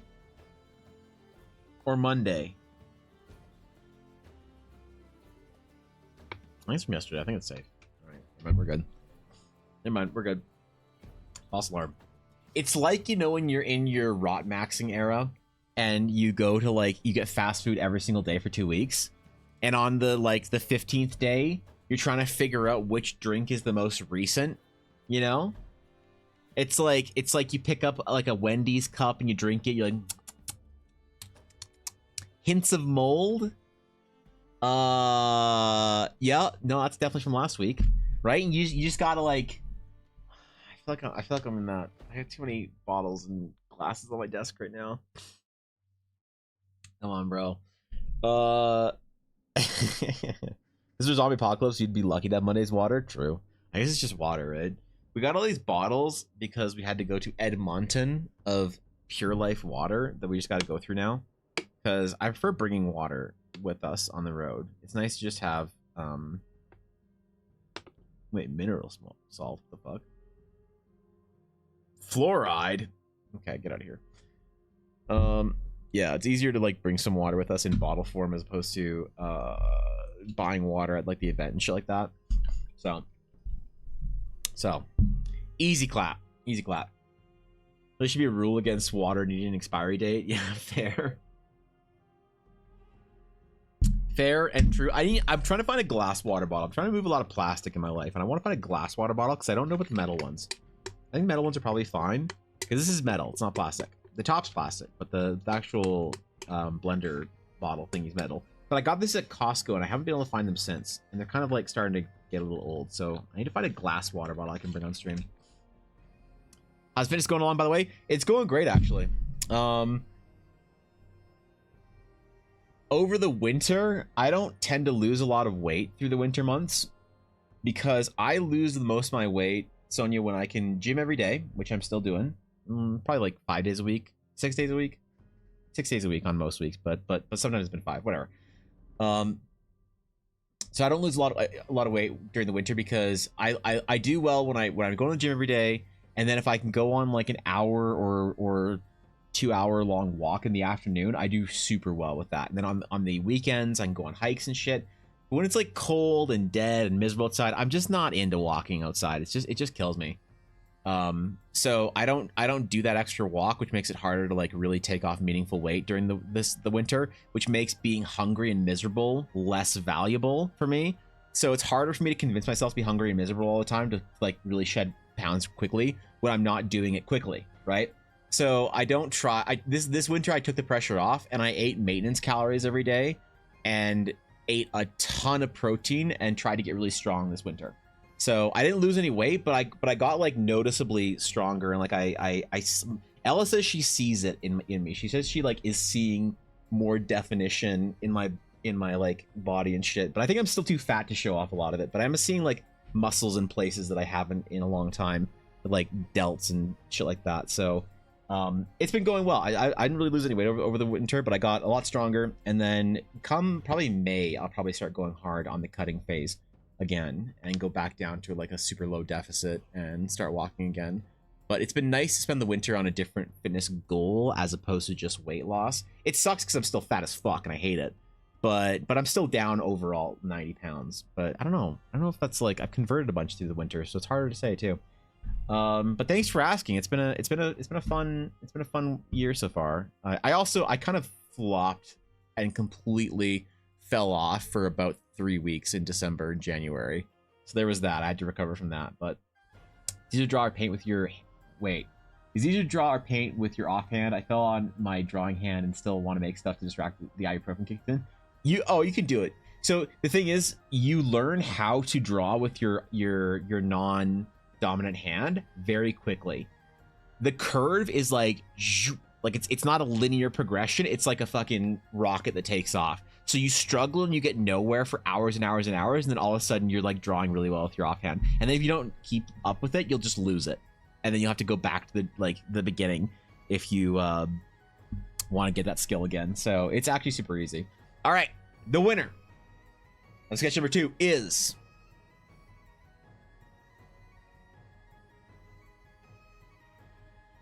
Azura's Fire. Congratulations, Azura. What are we drawing today? Tell me your tales. It's Winter the Frigid Winds. I cast Fireball. Yeah, I die with the darkness and the death of winter in Canada. I hate it. I hate winter in Canada. I used to be okay with it, but honestly, going to nice climates ruined me. It ruined me because when I wake up, man, when I go visit my family in Hawaii, or Ella's family in Hawaii, which we do every couple of years, we're going this year, which is really awesome. I'm excited about it. When I go visit them and stay with them in Hawaii, I wake up in like one of the little guest rooms, but like there's like light coming through the curtains and there's like blue sky out and it's warm. And every morning I get up at around like 6 in the morning ish, and we get up before everyone's awake. Onkarinkus Shorsha. All right, what the fuck is this? Hold on. While we're waiting for this is for items, Azura. While we're waiting for Azura, let me get this up real quick. But yeah, I wake up and I go with Ella at about 6:30 or so, and we go to the ocean, and it's warm. And the sand is warm, and it's blue outside, and there's green grass everywhere, and all the trees and plants are green and verdant, and the water is like chilly when you first get in, but your body like adjusts to it, and you stay in the water for like 2 hours just snorkeling around the little reef they got going on at the McKenna Beach or whatever. And I get out of the water and people are starting to, fill in at the beach, and it's like everybody's in a good mood and it's warm outside and it's nice, and it's whatever. And it's just like, damn, man, why do I live in like right now, there is not a single leaf on the trees. Everything is brown. It is just brown, shades of brown and dead. And it will be like that for the next month or so. May is not a green month here. It begins to get green in May, but it's not a green month. June is a green month, July, August, and September. September is fall-y, but it's still green. I'm still considered green. So we get 3 months of green, a 4th month of we get 3.5 months of green, and then the rest of the year is just death. Just I just can't. I can't do it. So I hate going for walks around here in the winter or in the spring when it's just dead and brown and gross. Summer's great, but yeah, that's why I can't really stand it. All right, the Chinook salmon. Of all the salmon, the Chinook salmon is, I think, the best salmon. It is my favorite salmon. Where's my mouse? What the fuck? Did my mouse just fucking die?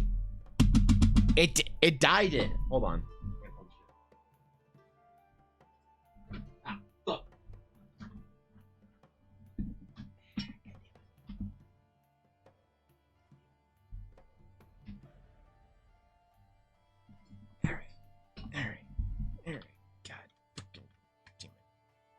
All right, here we go. The Chinook salmon. Chinook salmon is, in fact, one of my favorites. It is the greatest of all the salmon, I think. Maybe the Alaskan king salmon is pretty good too, but I think the Chinook salmon is the superior salmon. I think it's the tastiest of the salmon. So I enjoy it. Great fish, Aduria. I'm gonna rate it. I'm gonna surprise some of y'all while we're still waiting for Azura. I'm gonna surprise some of y'all. I'm gonna rate it. I'm gonna rate it a 9-1. Great fish. Beautiful fish. 9-1 out of 10. That's a good rating. That's a good fish. All right, what are we doing for you, Azura? What do we got? Tell me of your request, my friend. One of the most well-known fish in the Pacific Northwest. There you go, dude. I agree. It's a good one. Wait, they have it down that far south? Panacnigrilliniatus. All right, let's see what this is. All right. All right. It's some kind of pleco. The royal pleco. Oh. Definitely a higher rating than other fish because it literally has armor. It also kind of reminds me of a dinosaur. I don't think these have changed in many years. So I'm going to give it. It is though just a fucking pleco. So it's not a very impressive fish. I've had plecos before. This one is the royal one. And it is wearing armor, so I'm going to give it a bump up in the rating and give it probably like a 7-9. Like a 7, yeah, I think I'm confident with the 7-9. That's a good fish, dude. That's an excellent fish. My Twitch crashed and I lost the text 1 second, got to retype. Okay, all right, no problem, Zero. Retype it out. I just need to move a place with evergreens. Yeah, definitely like green, verdant, whatever plant life makes me happy. I have a bamboo palm in my living room downstairs now because I realized that I need to become a plant girl. Like I need to enter my plant maxing phase and just become like an iced coffee plant girl, like a plant mom or whatever. I don't know whatever TikTok labels the subculture as, because it makes me happy to see like green plants and shit, and I don't know. I feel like I need it. I need it in the winter. Probably doesn't have in Canada, but does eat woods. That's cool. That is cool, actually. I didn't know that. Lethbridge is the only Canadian town I have visited. It took on our minivan door because of the wind.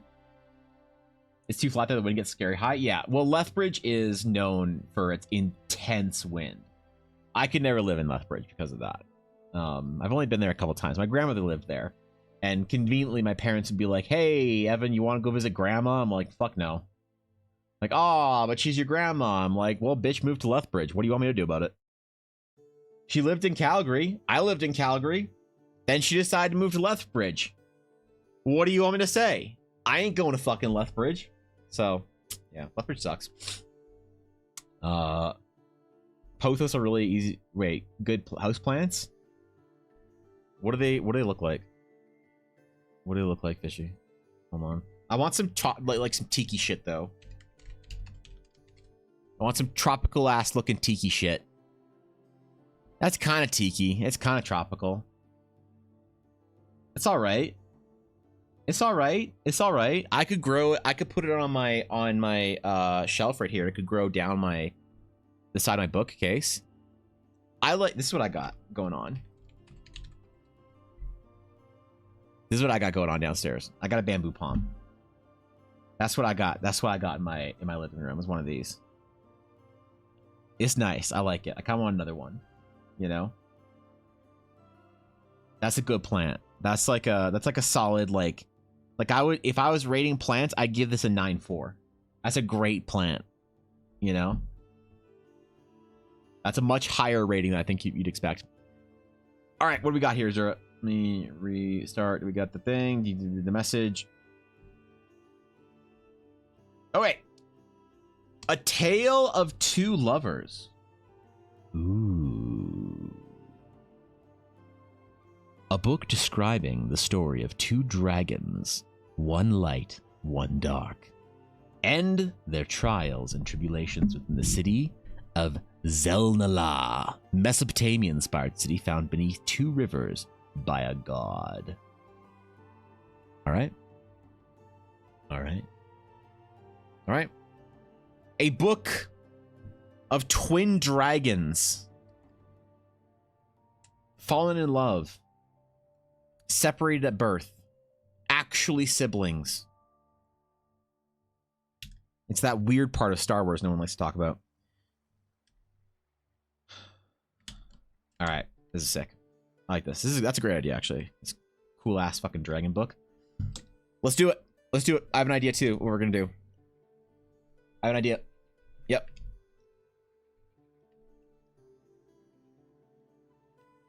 All right, let's get it. Lines get really long, and you can tap them around the circumference of your room. That's sick. Do they need a lot of light or something, or what? Because I get a little bit of light there. But I want to put I want like a plant thing going on right here beside my desk. You know? I thought about fake plants and fake ivy and shit, but I just can't do it. I don't know why. Very chill? Okay, I might actually try and get one of those. Why is my type not showing up in Stream Elements thingy? It's not your fault. It's just Streamlabs. It's fucky. What's the ski resort town up there, the equivalent to Aspen? We have Banff. Banff, Alberta is the one that you're probably thinking of, Atomic. So it's nice there. I live very close to Banff, so I go there often. Crimson, thank you for the gift of sub to Fishy. I appreciate that, bro. Crimson Rockstar gifted a tier 1 sub to Galaxy Goldfish. Thanks, man. They have given 1,247 gift subs in the channel. That's so many. What the fuck? Holy shit. Jesus. Okay. Thank you, Crimson. Thank you for bringing another member to the guild and saying, hey, you know those ads that you got to listen to on Twitch? Fuck them. Thanks, man. I appreciate that. Ensuring that the players never miss anything. Banff, Alberta? Neat. I didn't know Matt Mercer founded a town in Canada. You're missing some letters. There's some other letters in there. It's Banff. Banff is great, actually. I don't know. People travel here a lot. Is this the kind of shit that y'all would be interested in seeing? Is this like cool? It's like a mountain town. There's like ski resorts and shit, and there's like old school shops, and there's like lakes and stuff right by, and we have a castle. Banff has a castle, the Fairmont. It's this hotel. It looks like it's in the middle of nowhere, but it's literally on the edge of Banff, so you can go, you can go stay at a fucking Scottish castle built by the Fairmont company when the Canadian Railway was going through here. Yeah, people travel. I never understand when people travel for Banff, because it's like, bro, you could go anywhere in the world and you chose fucking Banff. Like, what are you doing? You can see Northern Lights here, dark skies. Like, it's great, don't get me wrong, but I think it's great as like a local place. Like, I wouldn't, if I lived in like, I don't know, England or some shit, I'd probably just travel to Switzerland instead of fucking Banff. I don't know, man. What has that been announced? Hot damn. Wait, for what is? For what? I'm confused. It's like Leavenworth of Alberta. I don't know what Leavenworth is, but I'm assuming it's some outdoorsy shit or whatever. Or is the urge to crack the Lego set? So, all right, man. Thank you, Crimson, for the subs and all the bits. I appreciate it, man. Seriously, I don't know what to say, bro. I'm just unworthy of that kind of support, and I have nothing to say besides a promise that I will endeavor to be worthy of the support one day. So, thanks, Crimson. Have a great rest of your day, bro. God damn. I see corn every day. Let me enjoy your exotic mountains. Are they that exotic? It's just mountains, bro. Like, you know what? Okay, here's the thing. If you are traveling elsewhere in the world and you want to go see some Canadian mountains and shit, I would honestly recommend going to Whistler instead. Like, I'm from this area. I live really close to Banff. I like it. I would go to Whistler. Whistler is a much newer mountain town because it was the ski resort that they held the Canadian Olympics in. So it's got all this new building shit, infrastructure stuff that was built for the Olympics in 2010. It's super beautiful to visit, and also it's close to Vancouver. The ultimate problem with Banff is that the big city that's close to is Calgary. Calgary's great in the summer. It's fantastic. There's a lot of cool stuff to do, but there's nothing like unique about it. It's just a good city, right? But Vancouver is like a city where you could travel to. It's like a unique city that has a lot more going on. And I'll freely admit that. It's much more expensive and heinous to live in and stuff, but it's fun to visit. They have a cool aquarium and cool parks and whatever. There's more to do in Vancouver. And so if you're gonna go to see this mountain town, you're gonna go to the mountain town for, let's say, 3 or 4 days. Because after that point, you've done a bunch of hikes and shit. It's like, what else are you gonna do? Maybe you can stay a week. I don't know. That's a bit long, but maybe you're real into the outdoors and you want to stay a week. The thing is, though, then you go back to where the international airport is to fly wherever the fuck you came from. Vancouver is a much nicer city to spend like a couple days in or whatever than Calgary. So that's the main reason why I think Whistler is better than Banff, is because Whistler has Vancouver. In addition to it being new and shit, you get Vancouver from Whistler as opposed to Calgary from Banff. That's the only reason why. Never been to Whistler, but the pictures look so pretty. It's pretty chill. The road also to Whistler is one of the coolest drives. It's really picturesque. Though Banff also does merit a trip to Lake Louise if you want, and you can also go to Jasper, but Jasper's shitty Banff, but for people from Edmonton. Like it's like Walmart Banff, but it's closer to the Edmontonians, so they go to Jasper. Not by choice. A lot of them still come down to Banff, even though it's a further drive. I just never really thought of the area that I like live as being like that spectacular. And I try and have like a good balanced perspective on it. Like, oh, well, I see these mountains every single day. But like to some people that haven't seen mountains before, they would probably be doing something the proper layer. God damn it.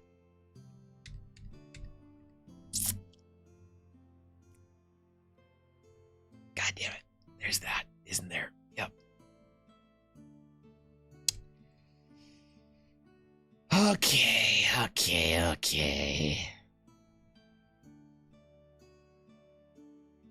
It is like the Canadian Rockies though are some Lord of the Rings shit. Like they got that going on for them.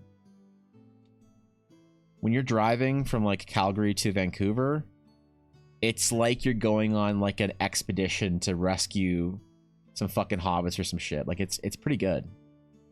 It's decent. It's a nice drive. I don't have friends in Vancouver. That's true. But your friends could go to Vancouver because Vancouver is more fun than fucking Calgary, Alberta.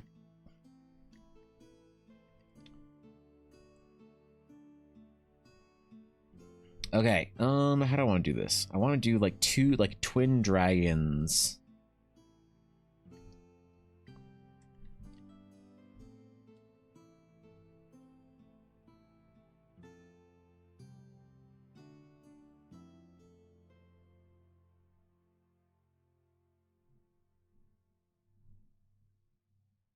Kind of design going on here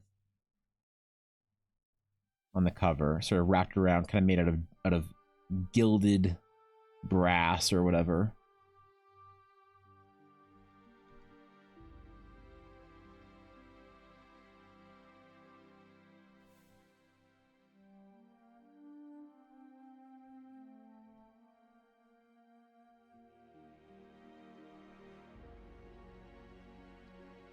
Well, Blaze, next ElDaraCon will 100% be in Vancouver or somewhere else. If I can make it work.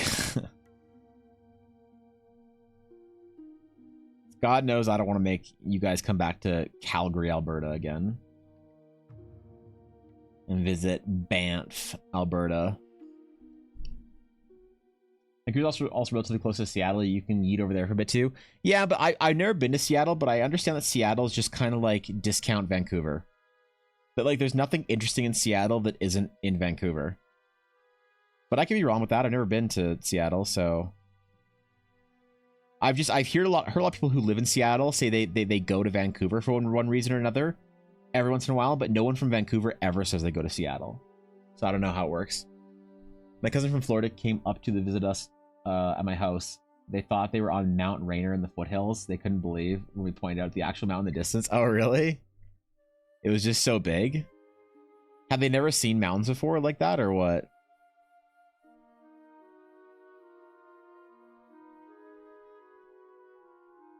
But yeah, Vancouver is close to the, or it's like in the bay, so it's close to Seattle. It's close to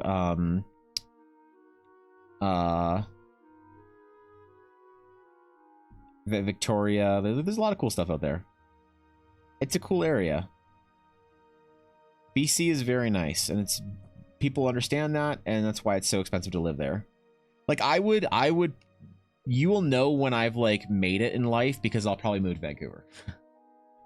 I'll probably, if I could afford to live in Vancouver, I probably would. But of course, it's funny when you take like the price of the home that you live in and you try and figure out if you sold it, what you could get in Vancouver, and you're like, oh no. Oh dear, that's not okay. Yeah, we're not doing that. Okay, shit.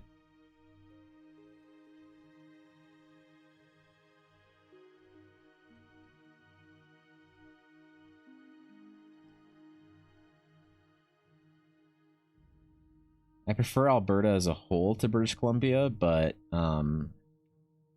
you know, being at sea level would be really nice for Ella. She wouldn't get crazy headaches anymore living in Calgary. And like her headaches do go away at least somewhat when we go to Edmonton, but the problem is Edmonton is just rough. It's not my kind of city, so I don't know if I'd want to move there.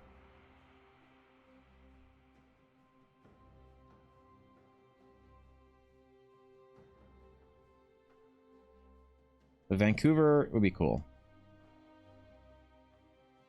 Make going to Japan a lot easier too. Wouldn't have to take a connecting flight. Make going to see Ella's family in Hawaii easier. Wouldn't have to take that connecting flight either. Like I have almost no desire to ever travel eastward. Like Europe, East Coast America, East Coast Canada, meh. Everything I want to do, every flight I want to take is always westbound. So there's that, man. Next time we can all go to Vancouver. All right, sick. I could show you guys around Vancouver. It'd be sick. Even though Dashto's from Vancouver, I could probably show you around Vancouver better because I probably know the city better than Dashto does.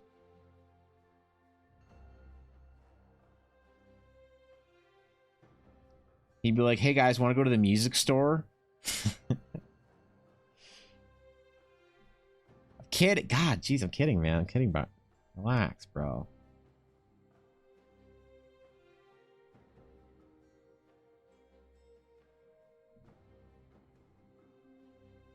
Seattle used to be nice. Now it's just homeless people. Florida's pancake flat. Oh, is it really?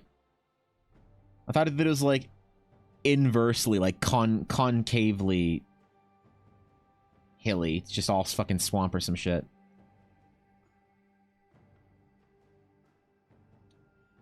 Well, it doesn't sound too appealing. I could live in Florida though. I could do it. I could pretend to be a retired man, divorced man living in Florida. I'd probably, you know, I'd probably fit in with the crowd. I'll wear a Hawaiian shirt and hang out at a country club. A bunch of old dudes. You said your current house. If you sold your current house in Vancouver, what kind of upgrade could you get in Alberta? If I had this kind of house in Vancouver and I sold it in Vancouver, I could probably get, and I'm not exaggerating here, I could probably get a 3-car garage, 5-bedroom, finished basement, giant backyard. Like, not like a mega mansion, but like one of the bigger houses in Calgary. If I owned this property in Vancouver and sold it, like, people don't understand what Vancouver real estate is like.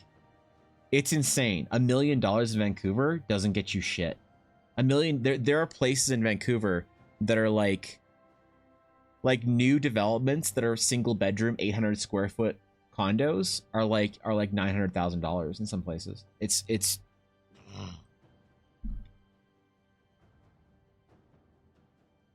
I've had friends consider moving to Calgary to like work remotely at their job and just live in a place that's like an extra 4 fucking bedrooms.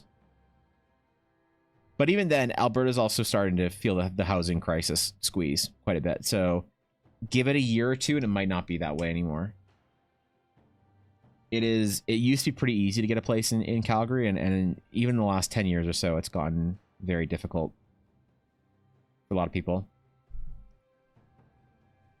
So Calgary and Edmonton are not immune. I don't know Edmonton's real estate all that well because I don't have any family in Edmonton or whatever, but I have technically some family in Edmonton, but I don't fucking know them, so it's not like I really see them ever. The thing is, a lot of the Ukrainian community in Alberta lives in Edmonton, not Calgary, so there's a lot of family that I have there that I just don't know or haven't seen in years or whatever. My godparents also live in Edmonton, but they didn't come to my wedding, so fuck them.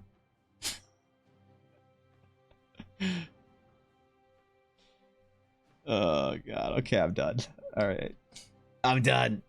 Zilla, Vancouver, 2 bed, 2 bath, 866 square foot condo, $1 million.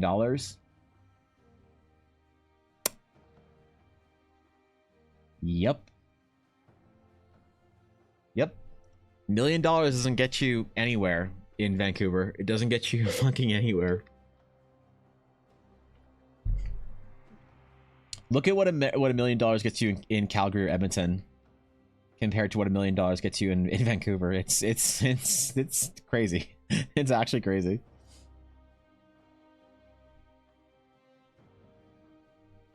You know, but there's a whole generation of like people in Vancouver that like their parents owned a house and now they're like in their 20s or 30s looking to buy one. They just won't. They just won't because their parents, you know. There are a lot of people in Vancouver that like living at home with your parents until you're like much older is not that uncommon. In Vancouver, you hear it as a common story all the time. Zillow Calgary, 3 bed, 3 bath, 3,200 square foot house, 1.2. Yeah, that's crazy, isn't it? Yeah, that's a lot of extra square footage. How exciting. Dude, World Anvil, what's up, friends? Good to see you all. What is up? What's going on? How is stream? What's chilling? What's cracking? Oh, you handsome old world builders, forge makers. What's up, guys? Good to see y'all. Welcome to the stream. If you guys aren't following World Anvil and you're from my chat, please go follow World Anvil. They're my favorite channel on all of Twitch. If I was Commander Shepard and this was Mass Effect and Twitch was the Citadel, World Anvil would be my favorite shop on the Citadel. But that's a game that nobody ever played, so no one knows the fuck I'm talking about. I entertain myself, though. But thank you for the raid. I appreciate y'all. I appreciate it. I hope the stream is good. You arrived here just for me to complain about real estate prices in my city, or that I grew up in. Which is something we never talk about in D&D or world building. Real estate markets in fantasy settings. I'm telling you, man, we got to be immersed in the world building completely. We got to think about every angle. Your players want to buy a house. Well, what's that going to look like? Thank you for the raid. I appreciate it. I'm honored. Enjoyable. We had some tips about submissions to anthologies and short stories collections from some small press cool authors. Oh shit, that sounds awesome, dude. I often catch the World Anvil Friday VODs, and I will definitely be catching this one as well. I kind of like it, you know. it's like I get to like, I don't know, hear about what cool shit we were talking about on stream, and then I get to experience it later, you know, and be part of it. CSS is going pretty well for home brewery so far. Is it? Still got a bit to go with font, Okay. logo and decorations, but Okay. I'm mostly done with the rest that I can do without the need of pictures. Also, hello Okay. Raiders. Yeah, that's sick, Alex. I want to see it. I want to see what kind of stylings you got going on. I'm very impressed that you're going through that and doing it yourself. Like, Ella spent all this time. Like, I wonder if I could just transport the CSS Ella built for me for my World Anvil to Homebrewery for me to write mechanics and stat blocks. It'd be cool to have it all in one sort of thing, you know?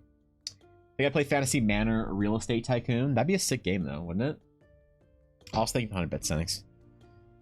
Well, today we are doing Friday requests. We are drawing a book of Draconic Romance, because that's the best way I can summarize what this is for Azura. Cozy up. You are all most welcome here.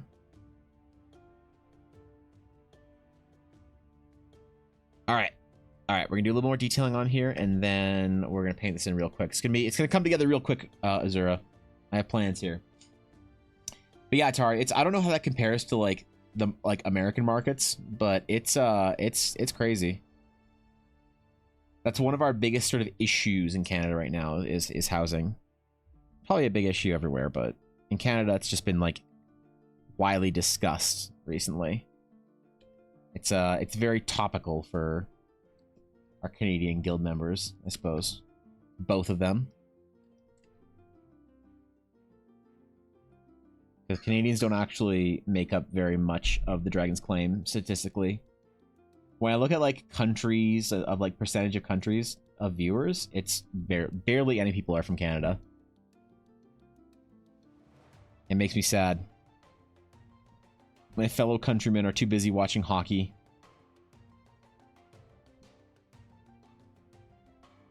To play Dungeons and Dragons and talk about it on Twitch and world build shit.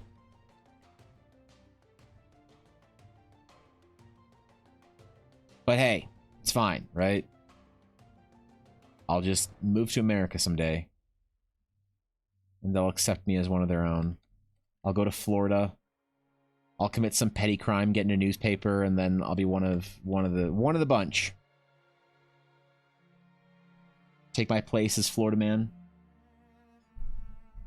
Much problem there. Here to buy an average price home, you need 2.5 times the average salary. Oof. Wait, you mean like for the whole price of the home? That seems actually pretty low. Hockey D&D? Yeah, okay. That's called fantasy hockey. Where your Bedard pick hasn't been paying off, but, you know. The my hometown just filed to get an expansion franchise. Oh, really? Which city is that? Because I know there's a bunch of cities that want to get a franchise, but I think they're going to try and make Atlanta work again. Like, just please spare the good people of Atlanta. They clearly don't want fucking hockey in their town. They had 2 failed teams. I don't know why the NHL is talking about it again. I'm watching the documentary Letterkenny to better understand Canadians. Stop. I've never actually seen Letterkenny. I don't know if it's good or not. Like if it's particularly Canadian. I think from what I understand from Canadians who've watched it is they say that it is very Ontarian. And Ontarians are kind of weird. They're not like Canadian Canadians. Like they're a little strange even by Canadian standards. So I don't know if Letterkenny is a good representation. Like, you know it's actually a really good representation of Canadian culture, like for the prairies and stuff, is a show called Corner Gas, which is kind of, I guess, I think it inspired a bit of Letterkenny, but it was a couple of years old now. It's like, it was on when I was a teenager and young adult. I think that's more of a Canadian show than... You need to make 2.5 the average to be able to afford the mortgage. Oh, I see. Okay, yeah, that fucking sucks. You hear about Arizona to Salt Lake City? I did not hear about that, but I'm not surprised. Arizona doesn't deserve their team. Like, let's face it. Salt Lake City, though. I don't know. Do Mormons watch hockey? Like, maybe they'd be ravenous. That'd be sick. Like, fucking get after it, I guess.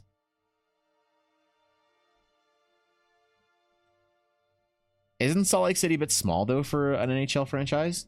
Like they have a basketball team. I think that's it, right? They don't even have a baseball team or an NFL team.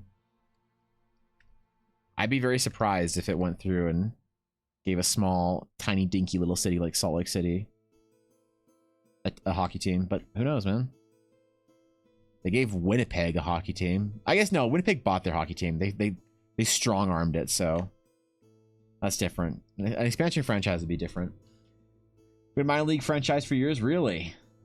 Well, most cities did, I think, for like AHL teams. They have an ECHL, but that's it. No college, no pro, nothing. Right. What? No, this they have. Shouldn't be too difficult. Knowing how the World Anvil page looks like, probably will post my CSS guide in the Discord when done. Feel free to build on it as you need. This includes everyone. Oh shit! Thank you, Sanix. Like for real, that's fucking sick. Yeah, absolutely. Goddamn.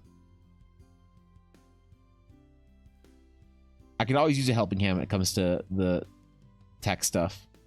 So yeah, that's sick. Thank you. And thanks, 100 bits. I appreciate it.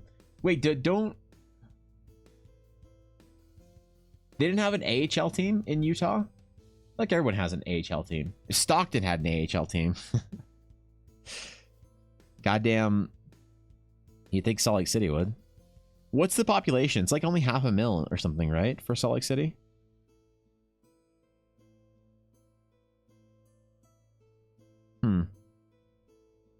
I don't know. Never had a desire to travel there. Probably never will. So I guess a hockey team would be cool because that'd be like a reason, you know, to travel to fucking Salt Lake City.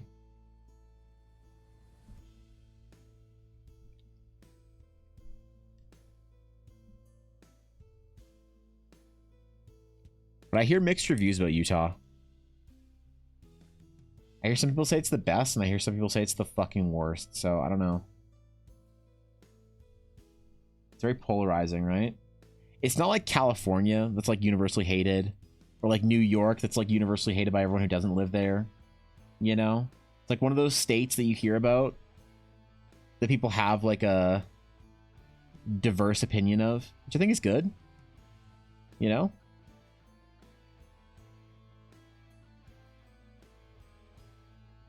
Makes it more interesting in my purview. It's a little 200k. I don't know if it's the thing where everyone lives in the suburbs or not. Oh, okay, I see.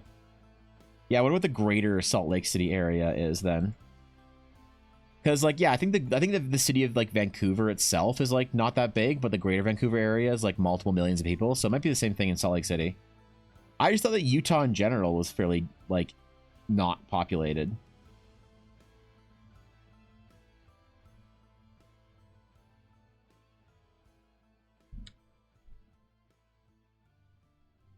I knew a dude that lived on one of the reses out there, but I don't remember which one or where it was in relation to Salt Lake City. So, there's that, I suppose.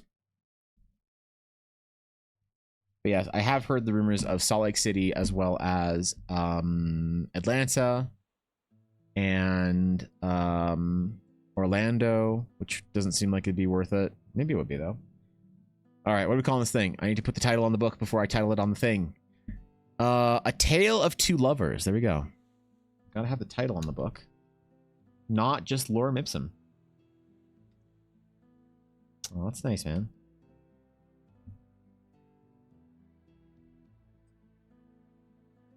Just awaiting the Dragon Tail puns in mass.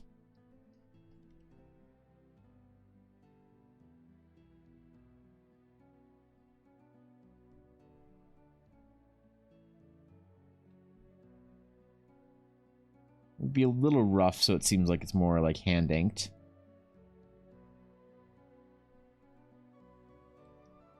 But 3 million across the Wat Ash front. I don't have no idea what that is, but it sounds like some D&D shit. I'm guessing that's the area that Salt Lake City is in.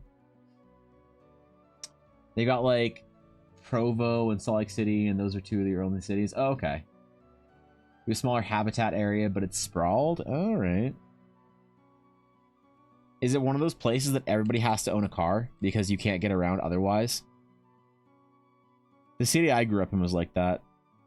Transit didn't exist, so if you didn't have a car, you were fucked. It was like, wow, you had a car at 16, Evan? You must have been so wealthy. It's like, dude, no, I lived in Calgary. How was I going to get to school if I didn't?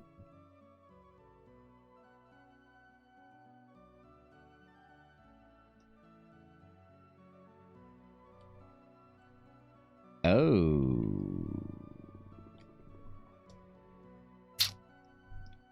That was a mistake. No biggie. Easy fix.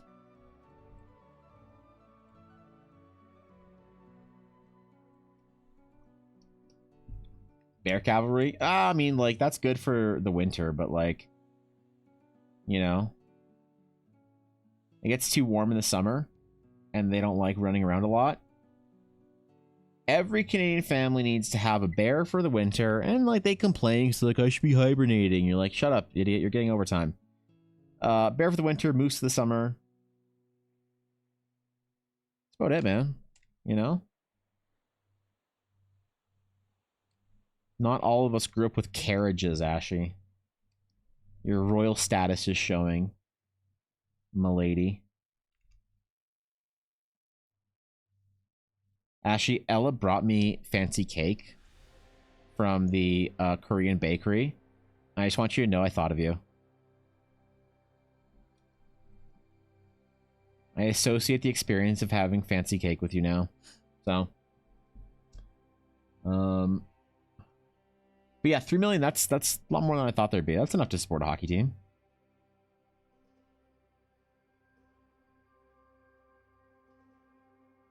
The question is, are there nerds in Utah? How much D&D is there? Like, I want to know, I want to find some stats for this, and only the Wizards of the Coast would know. Only WotC and Amazon would know where the places in the US are that have the like highest concentration of fucking nerds.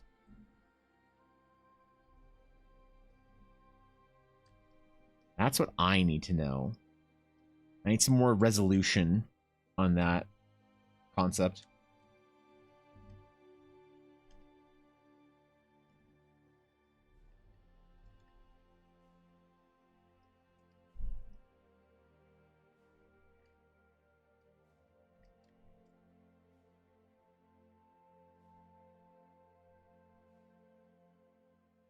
It's probably some random unsuspecting state like New Jersey or some shit, like West Virginia or like East Virginia or something.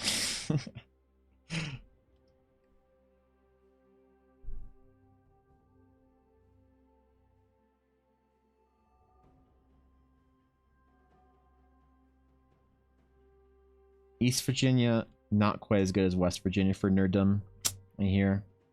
We gotta change that. The metropolitan area goes from like Ogden, which is halfway to Idaho border, to Provo, basically an hour north and south. Oh, okay.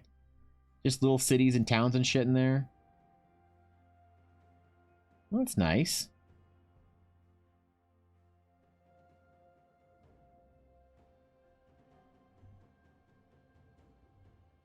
Now, where is that in relation to... Let's see. Where... Let's see. Hold on. All relevant, like, there's always a place, like I don't know what to call it, but like a point of reference in every state that's like, it's near this or that. Like, you can say, oh, it's like close to this border, that border. So where in this is it in relation to Skinwalker Ranch, which is the only place in Utah that actually matters? Let's see. Let's see. Okay, so it's left of Skinwalker Ranch. Got it. You could have just said that, right? Like, you could have just said, oh, it's like pretty left of Skinwalker Ranch. You know? Like, that's... Look, we have important areas in the state that actually matter, and then we have the rest of the state. So, I see. That's a lot of Utah, man. Okay, cool. The important places in Utah that we have to remember. Got it. Esports is really popular here. I know there's a lot of gamers in Salt Lake City. I've had a lot of people, a weirdly large amount of Americans in my chat reveal they are from Salt Lake City. So I figured that there's probably some good. Wasn't there like also like a D&D theme park or like a LARP theme park somewhere in Utah? I saw Ginny D do a video on years ago. Y'all go hard, man. Y'all need to Disneyland or some shit. Yeah, I forgot about the mountains in the way. Right, that's how you keep Salt Lake City safe, is the mountains.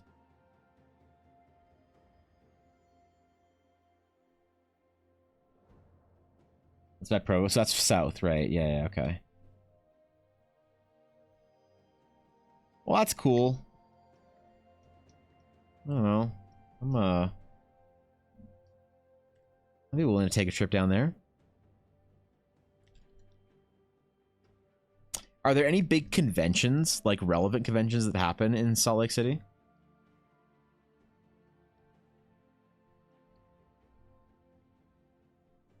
I know there's sometimes like a big convention in some like no-name Who Asked location, like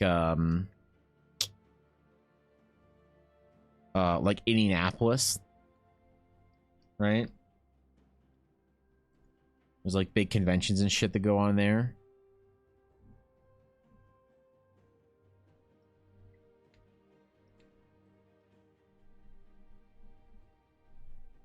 Wonder if there's any like relevant things that happen in Salt Lake City.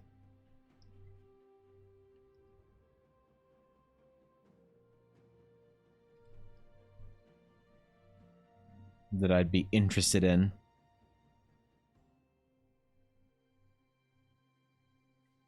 We're gonna do red, I think. Red and gold.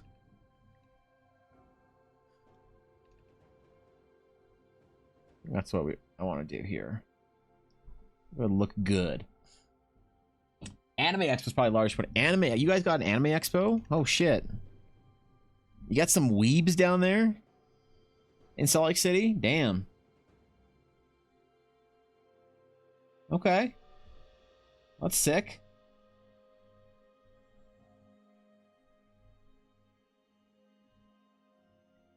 I can get behind that.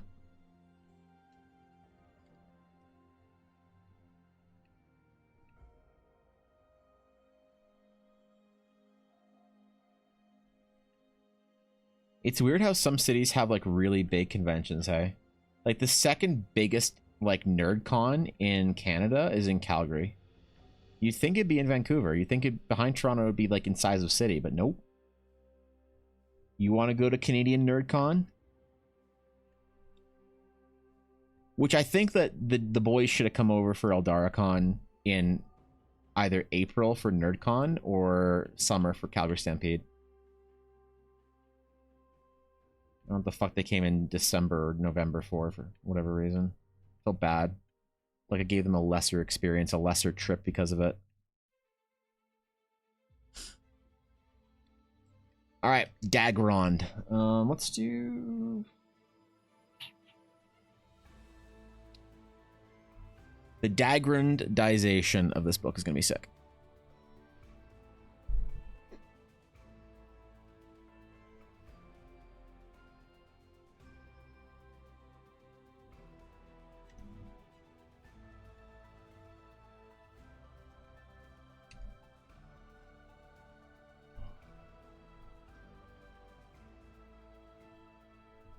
It's going to be a bit to format, but once we're done, it's going to look sick. With the Canadian problems of extreme snow at times, it leads to snowed-in types. Ooh, yeah. You guys got some like pretty good skiing and shit there then, right? Some winter sports.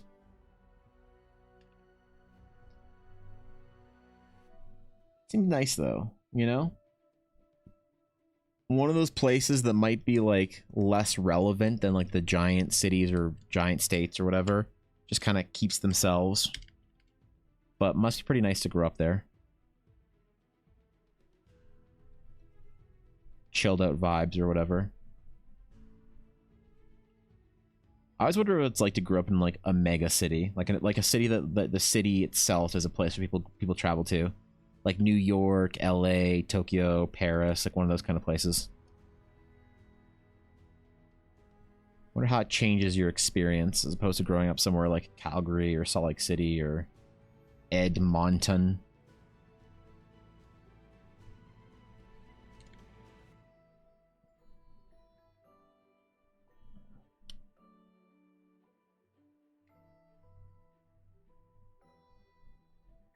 Wonder how it changes your perspective on things growing up somewhere like that. Or like one of those old European cities, you know, like, I don't know, Nuremberg or Brussels, or pick any big European city that's been around for a while. Like Rome or some shit.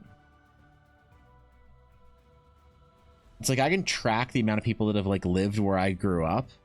Like 3 generations, that's it. You know, imagine living somewhere where it's like, you don't know, man, people have been living in your like location for like 2,000 years.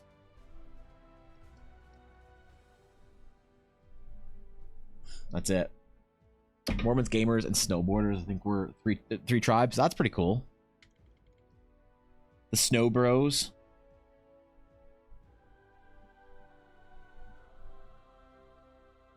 Yeah, I'm surprised Salt Lake City doesn't have like a big nerd con. How the fuck did Indianapolis get the big nerd or the big game or TTRPG con? Which they sure lucked out on that, because no one gave a shit about TTRPGs and board games for years, and then all of a sudden Critical Role happened and Indianapolis became this like pilgrimage site for degenerates. It's like, how did that even happen?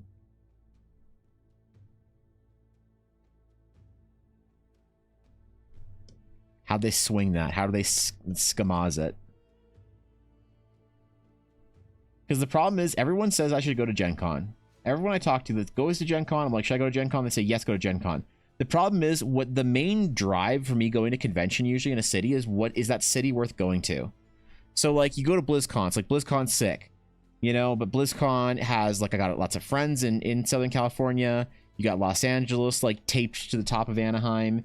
You've got Disneyland literally within walking distance of BlizzCon. It's like a good time, you know? Or like Anime Expo in LA if I was a weeb and I wanted to embarrass myself by showing up at an Anime Expo. Like, it'd be sick. I'm kidding, relax. All right, chill. It's a joke. But like Indianapolis, like what the fuck is there to do in... I don't even know what state Indianapolis is in. I don't even know where on the map it is. I know where-ish on the map it is, but it's like south of the lakes or something, or like, right? Like I know it's east-ish, Midwest. But what is there to even do there? Oh, you don't need to do anything, Evan. That's why you're there. You're there for Gen Con. Wow. Well, I don't know. I don't know if I fit in the crowd.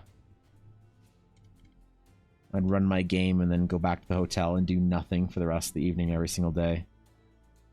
That's the thing, all the Gen Con goers that I talk to, for the most part, are all like, oh yeah, man, you go to like parties, and you go out and get drunk and shit with like other people, it's like fun. Like, bro. Does that sound like something I would do? Place where you think about the place instantly with the architecture like Venice or Prague would be neat. That'd be so sick, right? Yeah, I agree. Because between Chicago, Detroit, and Ohio, like all the places people can leave their big cities and hang out and watch a race. Okay. Is that why? I had no idea. Gen Con just seems so absurdly expensive and like bullshitty now. Back when like I was working the game store and the manager and the owner would go to Gen Con every year, it was like an industry thing. They'd go there to like talk to their distributors and stuff, and to their Kickstarters and shit like that, and like small game developers, and like they'd go in business. And then they play games and stuff there because they actually like to play board games for some reason. I don't know. Fucking weird. You know, in a game store you want to play board games? What a weirdo, right? And I'd always turn down. I'd always decline. Because I don't know, it just seemed like a Just in like a weekend, you know. Happy for them, they enjoyed it, but now it seems like it's this big like event. There's so much like pageantry and like hoops you have to jump through. Like on the vendor side of things, man, they make vendors eat shit.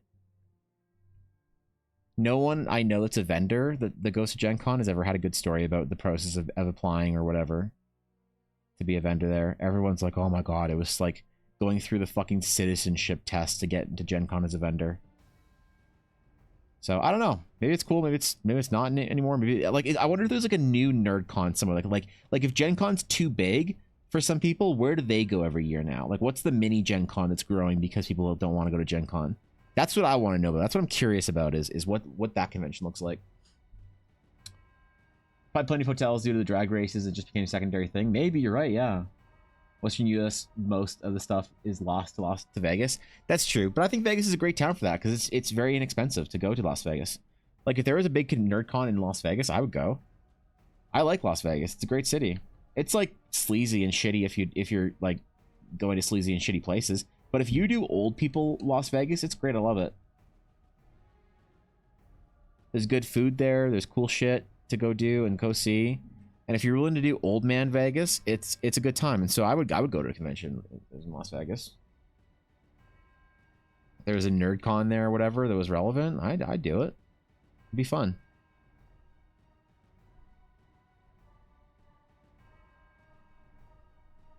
Do the official live meetup of the Relics or the Path of the Lumari D&D game. IRL fan meetup for the one fan of the game. I don't think the game has any fans yet. I think we need to go another like 30 sessions before we get like maybe like one fan for the game. And then we'll see how it goes. We'll see if we can get a second one by episode 100.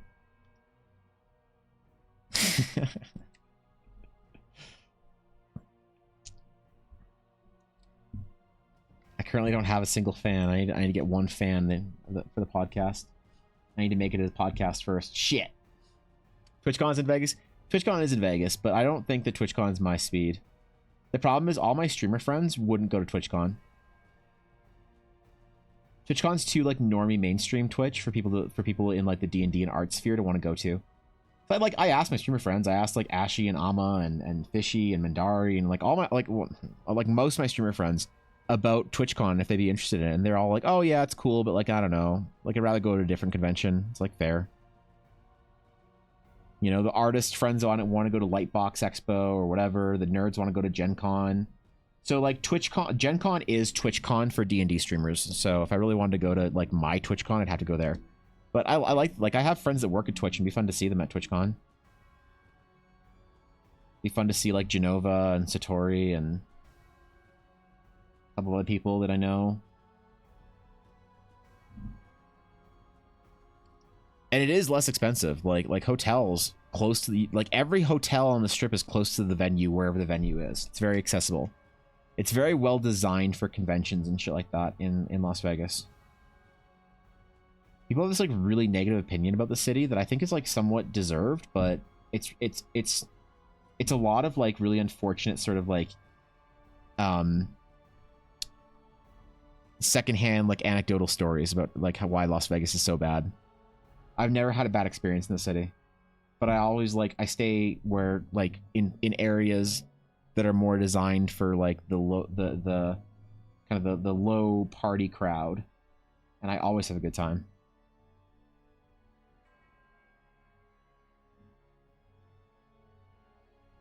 But I see a lot of the trashiness from a distance, so I get it. What's up, Bella? I'm talking about Gen Con. What's up? You're talking to another dice maker about Gen Con. What's up? They're doing. Is this a thing that is not leak? Like, is this a leak, or like, are you telling me, or are you bringing it up because I'm talking about it on stream? Okay, so Stormlight Archive stuff at Gen Con. They're doing dice for it, or what? Okay. They want you to make. Who is running the Stormlight Archive games? Is it? Who the fuck is Skyhammer Press? Artist. Wife is a dice maker. That's cute. Oh, cool. And is this an official Stormlight Archives thing, or is this like a fan thing? Oh, it's official through like the Sanderson or whatever. That's cool. You want you make masters for it? Do it. Sure, I can design some shit. I don't mind. Why are you asking me in the middle of my stream? Were you just bored? Were you just bored and lonely? You want to come upstairs and see me? Does Dice Redesign might go to Gen Con? I mean, that's fair. Well, Dice Redesign will go, or you designed will go to Gen Con because Atari's going to be there. That's true. And he's going to take your dice there. Probably. I don't fucking know. Maybe he threw your dice away because he just wanted to buy them and be nice, and then he's like, "What is this trash?" Yeah, he is. He's a sweetheart. All right, cool. Your story is cool, and you are my brother. I haven't taken a break. It's only I will after this one. All right. Well, Elle might be doing some Gen Con shit for Stormlight Archives. That's cool. It's fucking sick. I bet there's some nerd out there that thinks it's really cool. Elle got secret info for Gen Con. She's in the know. Well, she does. That's the thing. Is like, so she knows shit that she's like been told for stuff. Because like Ella was going to be a vendor at Gen Con until something happened where the Gen Con organizers screwed the people that she was invited to be a vendor with at their like booth section thingy, like larger booth, whatever. People who have a large booth that I don't know how it works, but basically they were inviting Ella to be a part of their like little booth market thingy, and then Gen Con screwed them over, which means that they then had less space, and then Ella can't go. Now she has to go through the regular process of whatever, do something or another. But yeah, it's so she's in the know for some stuff, and I'm like, oh, is this like a thing that I shouldn't talk about or whatever? I actually like don't know, but I guess that's pretty cool. That's pretty cool, man. Pretty sick. You said Sanderson show up when Conduit was alive. That's cool. What's up, Majestic? I'm chilling. How you doing? You read portions of Stormlight Archive while he was writing it before it was released. After Zendikar with him. Damn, bro.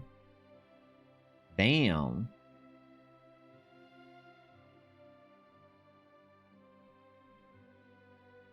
That's pretty cool.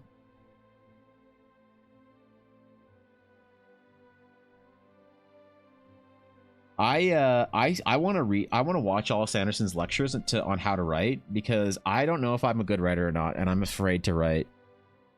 And I need to like learn how to write, and I think the best resource for how to write the way I want to write is probably Sanderson's like workshops, lectures that he has like online for free, which is probably one of the greatest resources that you can like find if you are an aspiring writer.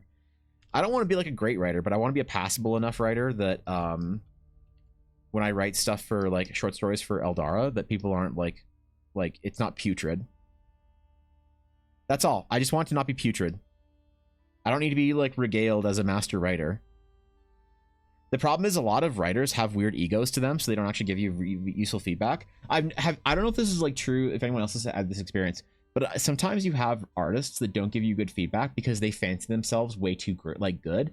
So they show off how good of a writer they are, or so good of an artist they are, by talking about how bad you are. It's like, no matter what you do, it's not like, oh wow, it's a great, like, you know, great effort. Like, you could do these little tweaks, but like, whatever. Like, writers seem to like tear other writers down a lot more. Maybe this is just my experience anecdotally. Maybe this is not writing community as a whole. But I've noticed that artists are a whole lot more friendly to like burgeoning artists than writers are to burgeoning writers. It's weird. So it's like I have a hard time finding a lot of people that I would like trust the opinions of.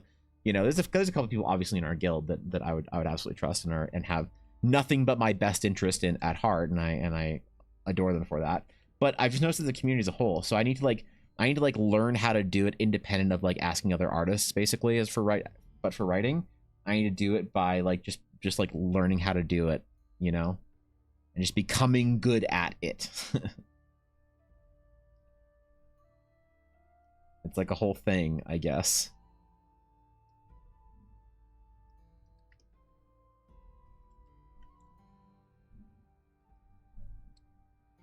That'd be cool though if she does some stuff for the convention.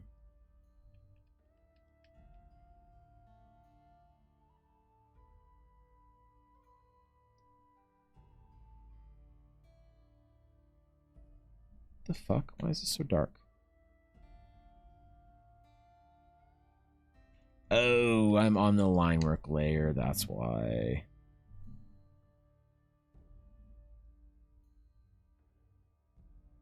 I understand now. I'm the dumb. If you're working on a novel, a story characters are anthropomorphic animals, that's cool.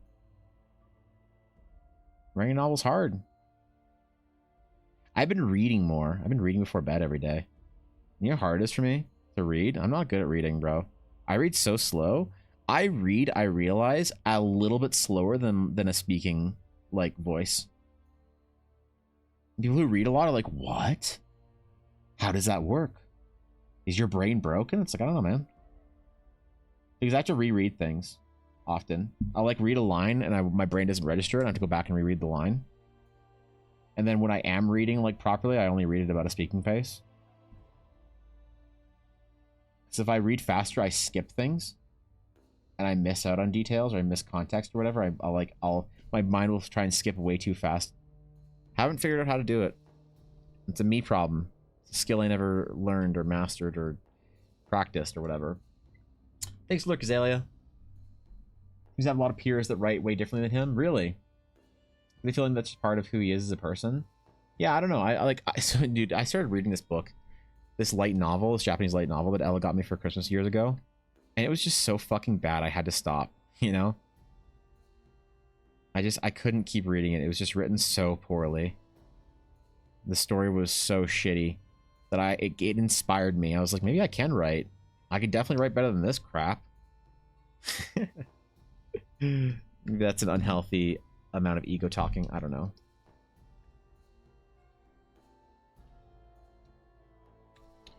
I wonder how like running D&D games for decades affects your ability to write.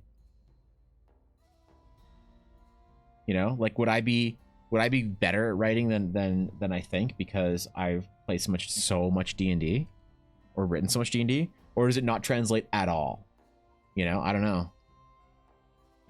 I've heard both people say both ways, that like, oh, it translates a little bit but not always, or like, oh, it translates quite a bit, you know?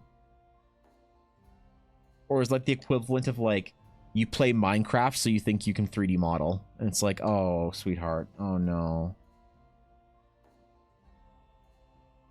We'll get you some help. It's okay. I don't know. I have no idea. My brain needs to be really interested in what I'm reading to read fast. Oh, really? Yeah, I guess it just kind of doesn't matter, you know, for me.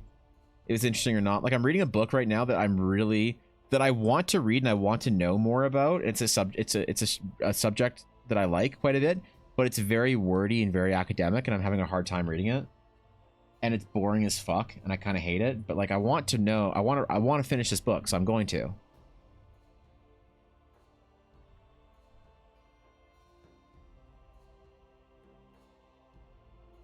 So I don't know. Maybe my brain is not enjoying it and making it harder for me to read it. Who knows? The more technical a book is, the harder it is for me to read it. I noticed that. So like deep love of like astronomy and physics, don't read those books very quickly at all. There's a book that I want to read so bad that books that I want to read, but I'm just not smart enough for them yet. And it's like it's like a humbling moment because I'm trying to read books by a guy named Joseph Campbell. Some people like know the name. Inspired a lot of like George Lucas's ideas about storytelling and myth and stuff like that. But his books are so fucking hard to read that I just like, I have to actually read it. I can't listen to it and be listening to anything else. I need to like, I bought it in audiobook form. I tried one day sketching while I was listening to it. I can do that with most books, but I like had to be like, wait, and I kept like going back 30 seconds, hitting the back 30 seconds, you know, button or whatever. I'm like, do I need to read this book in front of me and then also listen to it or something at the same time? Like, I don't know. I realized I just wasn't smart enough for it. It was this moment of like terror where I was like, oh my god, I'm not smart enough for this. What am I doing? You know? So my story's about 15-year-old red fox named Milo Lockhart, who in middle age is 15 years old, is considered an adult. In my world, My novel, when you use magic, it drains you and you lose stamina. Uh-oh. That's pretty cool, though. Milo the Fox.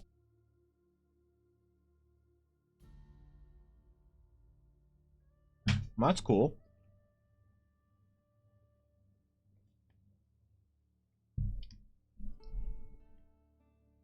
I don't know what I'd write about in Eldara. What story I'd want to tell. I'd want to start with something pretty low, like, stakes.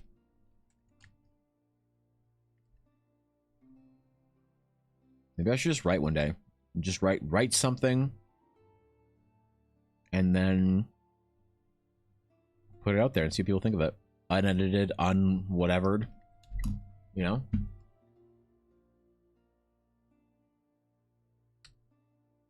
People like it, great. People don't, well, I'll learn. I'll get better.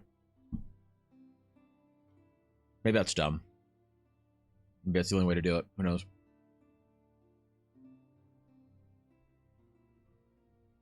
Where the fuck is my sketchbook? There it is.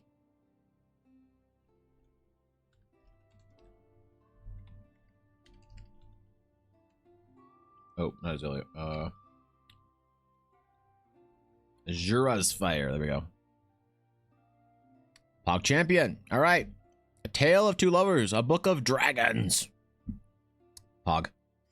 That was fun. Thank you, Zura. That was a cool idea. Complete. He's writing for academics. He's writing textbook style writing. Oh, have you read it? So am I just dumb? Am I completely stupid? Because I have a hard time reading this, Atomic. Because it was hard for me to read. Like, it was this humbling moment of like, wait, am I the idiot? You know, I couldn't tell. It makes sense that like it definitely feels more academic, but I'm okay with academic stuff. What was difficult for me, Atomic, was some of the right, like the phrasing of stuff. Because like when was the fucking book? It feels old. It feels old. Like I know it's old, but when was the Hero with 1,000 Faces published? It was published in 1949, so it's not that old, right? But it I don't know why it feels really old. Like it feels older than like, you know, 70 years. It feels like it would be a, you know, early 20th century book or something. But it's hard to read. Like it's actually hard to read. I'm dumb or something. I don't know. But I was having a really it was a challenge for me, and I realized I couldn't do anything else while I was reading it. I had to like put all of my focus into reading it, or else I wouldn't be able to. So, tell a story of a worm, how to ascend to godhood. Well, you know better. You know gods don't exist in Eldara. Yeah, come on. What are you talking about? I could tell a story of a worm ascending to modhood, maybe. All right. Thank you, Sonia. I'm glad you like it. Okay. Sketch number 3. Start. Exclamation sketch if you have a weapon or a trinket. We're not doing armor today. It's not an easy stop for someone not already immersed in academic literature about literature. Yeah, I don't know. I mean, you're probably right. I felt very it felt very stunning when I realized how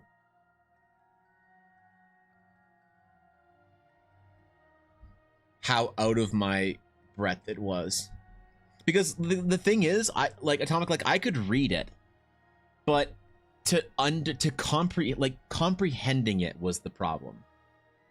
To understand like the depth of self-referencing context and stuff like that, that was hard. Like I could have read it and probably gotten like, I don't know, maybe like 50 or 60% of what was being said, like kind of like a worth of value, which I do with podcasts. I'll listen to podcasts while I'm doing other stuff and I kind of miss some of it, but I get most of the value out of it, and I'm okay with that because it's just efficient.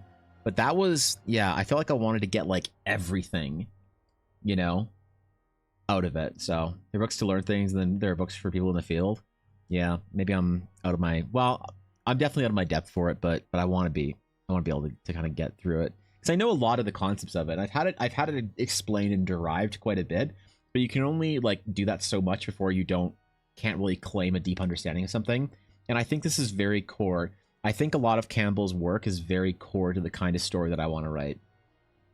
Like, I don't think it was accidental that George Lucas made Star Wars, or that J.K. Rowling made Harry Potter, or that Tolkien made Lord of the Rings. I think there was something by design there, and I think that Campbell's work is maybe one of the places that I trust the most for understanding how that works anthropologically. But I don't know. I'm gonna go get more water. I'll be right back. I haven't stood up yet, so I'm gonna do that. I'm gonna stand the fuck up. If y'all haven't stood up yet today, don't bother. It's Friday. Who the fuck cares? Maybe.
All right. All right. We're back. Back. We chilling. We chilling. You almost have to learn the field before you go into those books. Yeah, I think so. I am displeased about it. Okay, hold on. Check for a rocket grunt real quick.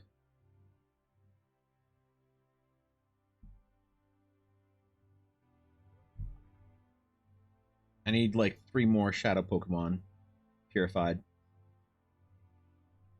No grunts. What is this shit? Garbage game. Thank you, Majestic. Appreciate it. Rouse Journey by Vogler is what I've used. He leans heavily, almost completely on Joseph Campbell. Really? Okay. Maybe I'll check that out, actually. If you can condense some of it a little bit for me, that'd probably be good. Didn't say Lily, but I'd like to say that I'm proud of the Chinook salmon got 9-1 on the fish meta. I think it's a great fish. Listen, it's a great fish. I got nothing bad to say about the Chinook salmon. Obviously, it's lacking in certain characteristics. It doesn't have armor. It doesn't have, it's not a tropical fish. It's whatever. But it's overall, it's like a solidly built, great example. So, all right. We done? We are. Timer is at 0. So that means the winner for sketch number 3 is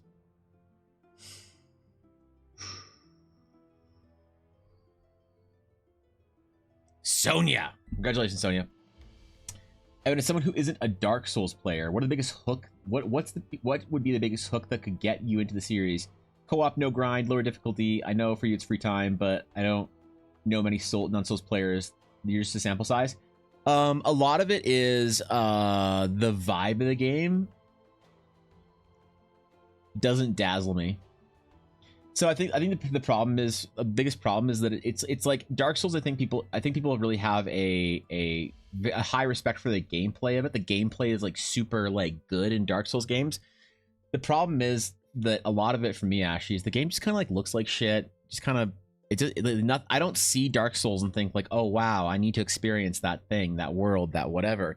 It's just kind of like, so I'm probably a bad example because it's gameplay I don't particularly enjoy. It's a style of difficulty and progression that I'm not interested in. But ultimately, it's an art style that is kind of monka meh to me, and that weighs heavier with me than it would for other people. But Elden Ring is sort of convincing me I should try it. Here's him with the helicopter. That's pretty cool. Well, do you know what a Chinook is, Sam? Have you actually ever heard of a Chinook? Besides, like, do you know what the Chinook is named after? Because I believe Chinook is a what fucking language is Chinook from?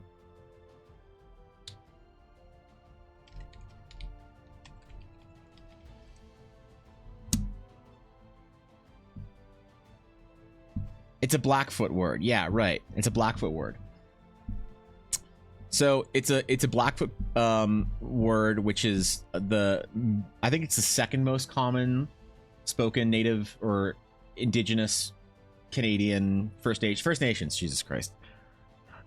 First Nations language spoken in Alberta. And so a Chinook is actually a weather phenomenon. The Chinook only happens in 2 places in the world. Okay, the Chinook happens in a small corridor that Calgary, Alberta fits into, and somewhere in New Zealand.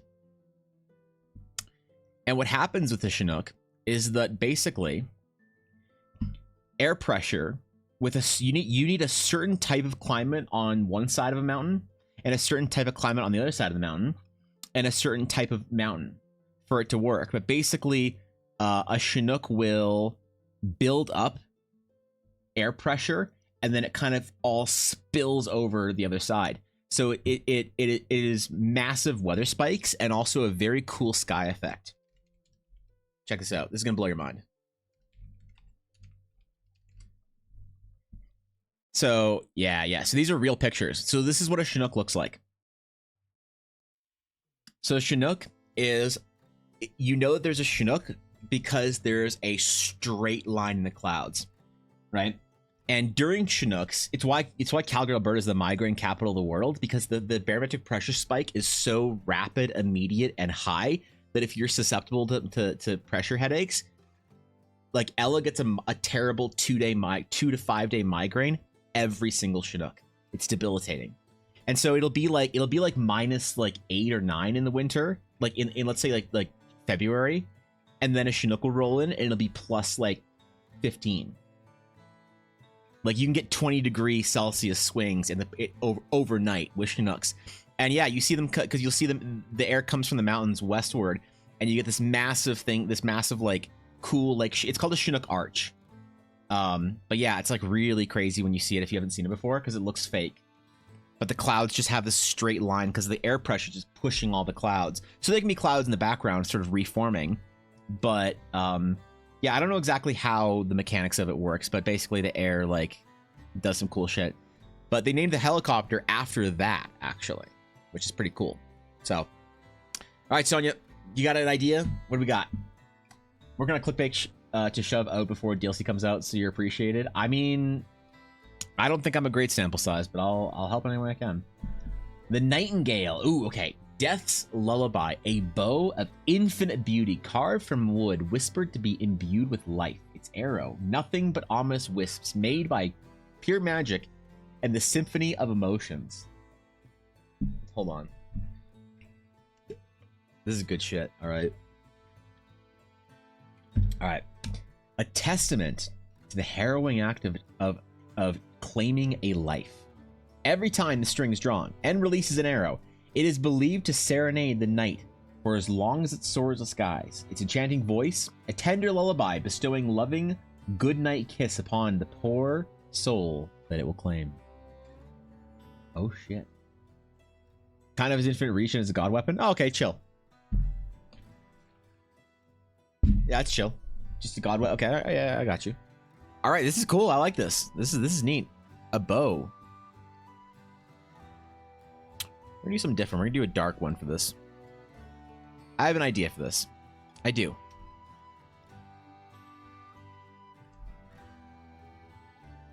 I have a concept in my head. I'm gonna try my best to do some dope ass shit for you, Sonia.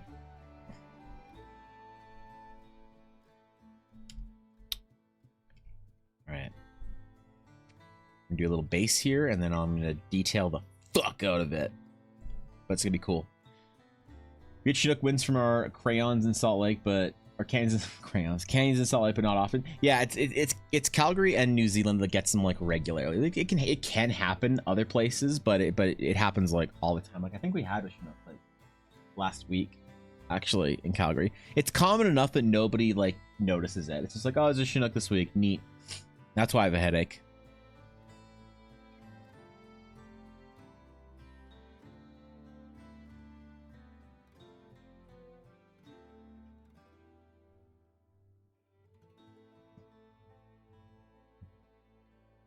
Yeah, no one really cares when there's a Chinook because of that.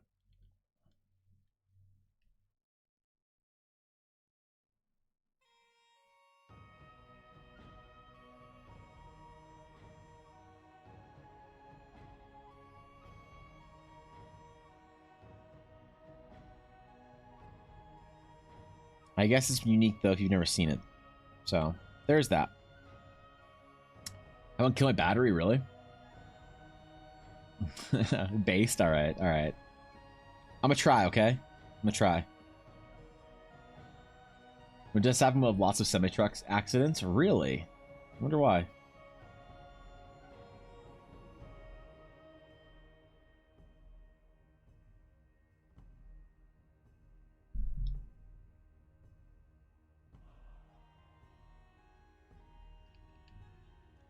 It is the main reason why Elle and I have to leave Calgary at some point in time. Or the southern Alberta, like the Calgary, like... It's like... The corridor is like, as soon as the mountains start, so from Canmore-ish, and then as far north as just below south of Red Deer, in a place called Innisfail, and then south enough that it sort of overtakes, like, a couple of the communities south of Calgary, and then it goes eastward enough that it basically goes to the edge of Alberta, not into Saskatchewan. So we have to move literally out of just the small little narrow corridor, because I live pretty close to Calgary, so it's like I just can't. I gotta like either move to Edmonton or like Lethbridge or somewhere in BC or God forbid fucking Saskatchewan. If we can't figure out how to get Ella's migraines under control, we're just gonna have to move. It might mean like selling everything we have and just figuring it out, just going to Vancouver and figuring whatever we can out. But she needs to be at sea level to be okay, usually. It's funny, like she'll have a migraine headache or a headache of some variety or a debilitating fucking whatever every single day of like a 3-month period. And then she gets like 1 day off. Which has been tough over the last couple of years since it developed. But it's one of the reasons why we're going to visit her family in Maui, because when we're in Maui, she doesn't have headaches. The last multiple day period we had where she didn't have some sort of a debilitating headache for like a week, at least a couple in that week, was when we were in Maui last time. So I'm looking forward to that for that reason. So does it happen further down in the US too? It's specific to Canada. Like, so it's like, I mean, there's gotta be a map of it.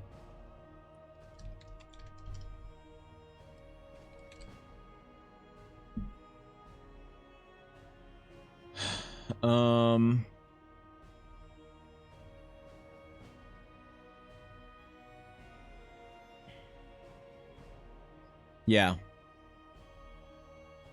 This is the map right here. So it's a little bit north of Red Deer, but the yellow zone isn't really much of an issue. The orange and red zone are where it's really bad. So, you know, we live in this sort of like Calgary belt area here, but it goes from one side of the province over. It goes a little bit into Montana, but nobody lives there, so it doesn't matter. But this entire area, like Edmonton, just doesn't get the Chinooks. Everywhere north doesn't give a fuck either. It's just that little zone, you know. It's just right the fuck in here. I don't know, man. I don't know why. I don't know why I did deserve living here, but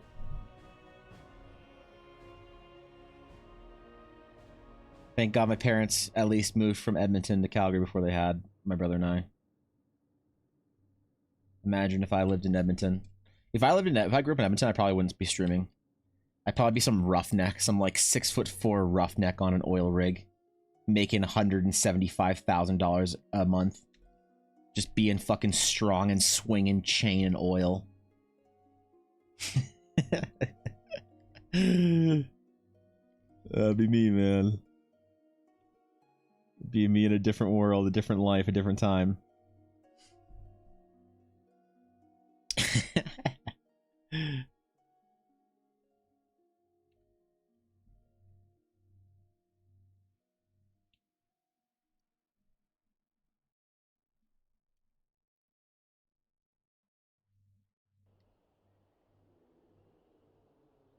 I always wondered what it'd be like if I did things differently, or what, like, was born somewhere different. You know, how different life would look like for me.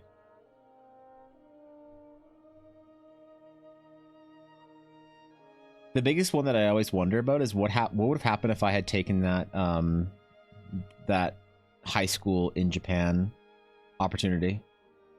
If I had gone to some rural city or town in the Japanese countryside for 3 years for high school. What would that have been like? My school had an exchange program, and it was pretty cool. Would I have come home? Would I have gone to art school?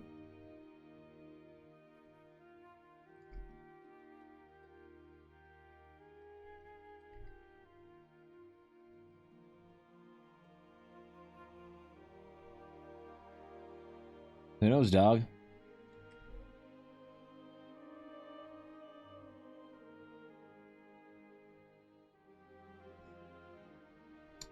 Zillow Chilliwack, 2 beds, 1 bath, 500 square foot condo, 114.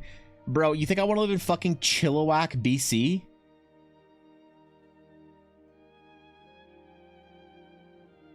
I would be actually pretty unique if I lived in Chilliwack. I would. I would stand out in Chilliwack. I would be one of the only men in their 30s not on fentanyl if I went to Chilliwack, BC. It'd be crazy, actually. I go to McDonald's and they'd be like, oh, the bathroom's over there. I'm like, no, I'm here for a burger. They're like, what? You're not high out of your mind? But this is Chilliwack. Sir, this is a Chilliwack McDonald's. What are you... Chilliwack. You want me to go live in Chilliwack, BC, bro? That's nasty. Hey,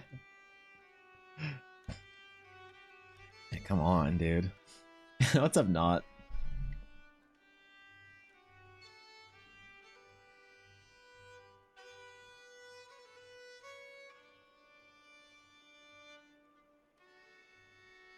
I'm sure Chilliwack's nice in the summer.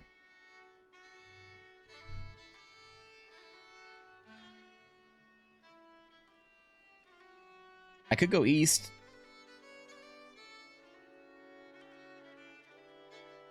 Could go live in Prince Edward Island. Some like historical fucking village or some shit. Some Anne of Green Gables looking garbage or whatever.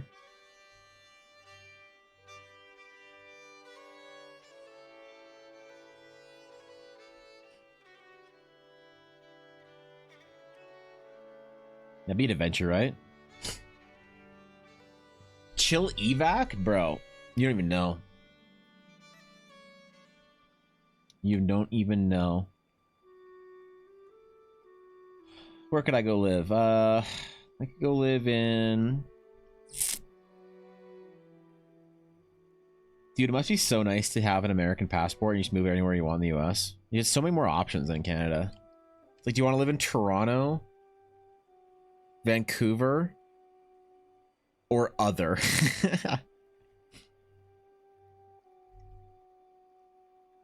Or like in Europe? Can you just move anywhere you want if you live in Europe? If you're part of the union, can you just like decide I'm moving to Spain? Or do you have to like still like, I don't know, get a Spanish citizenship to move to Spain? And it's just travel you can travel with. I never know how that shit works.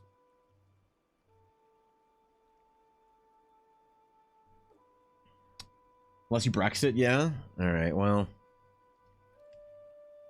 What is that, I guess?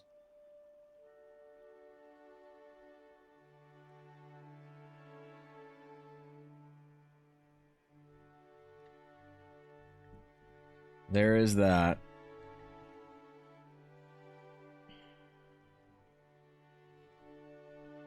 Bro, you shouldn't have lived in the UK if you didn't want a Brexit, man. Yeah, what are you talking about? That was years ago, bro, wasn't it? That's when y'all had a queen. That's when we had a queen. Oh shit, we have a king now. I forgot. I forgot. I wonder when our money's gonna change. Cause like America puts their kings on their money, and we don't put our kings on our money until Visitors, how exciting! For a while anyway. Yo, Song of Usera, thank you for the raid. I appreciate it. Welcome. Good to have you. Welcome in, everyone. Hope stream is good. Hope it was fun. What were y'all doing today? Last seen playing Fallout 4. Oh shit. Yo, that sounds dope. What is up? Good to have all y'all. Yo, go drop some follow over there. Go show some love. Throw down a little follow for the Song of Usera. And thank you for the follow. I appreciate that. God damn, thank you. Welcome in, guys. Welcome in. Hope stream is good. Hope it was fun. We're taking requests today. We're doing things for people's D&D games. So I'm drawing items of great power for their Dungeons and Dragons games. So, what's up? Good to see y'all. What, the foresight to be born elsewhere 38 years before that decision? Yeah, you try your best, man, but, you know. It's gonna be playing some video games, but I normally do art. Oh, shit, that's awesome. I do enjoy meeting artists on Twitch, so I appreciate the raid. I haven't played video games on Twitch in so long. I kind of want to, actually. Well, I appreciate the raid. Y'all go drop some follows over there, show some love. And get cozy. We're drawing a bow for one of our illustrious chatters. A weapon divined for the gods. So we're doing a quick little sketch of it today. See how it works out.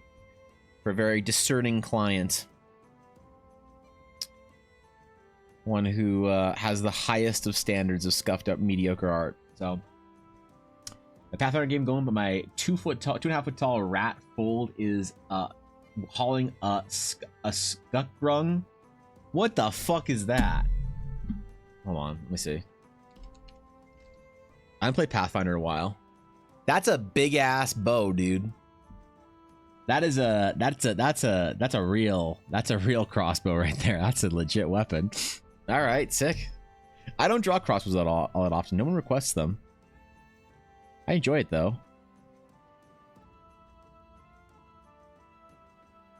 I haven't tried Pathfinder 2e yet. I'm still stuck in like my desire to play D&D 3.5. So Pathfinder First Ed is like where I think I might live for the rest of my life. They kind of found me there, and I got comfortable and cozy, and I decided I'm just gonna stay in Pathfinder First Ed for the rest of my old man TTRPG days. So Fatality 12, yeah. The big boy then. The big one. I don't think I'd ever played with one. That's sick though.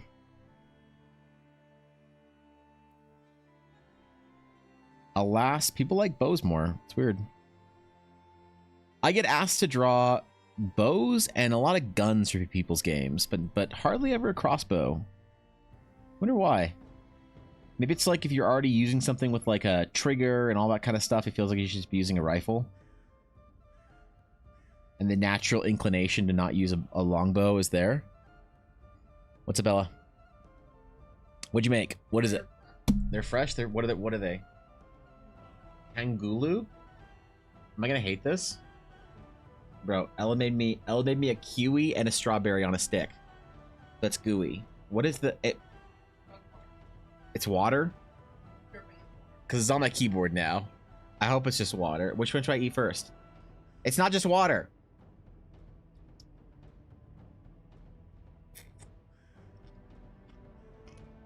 That's pretty good. I know. That's decent.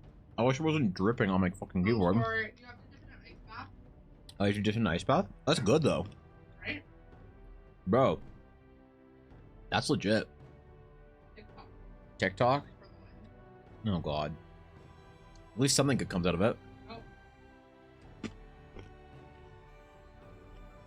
Kiwi or strawberry better? That's They're both good.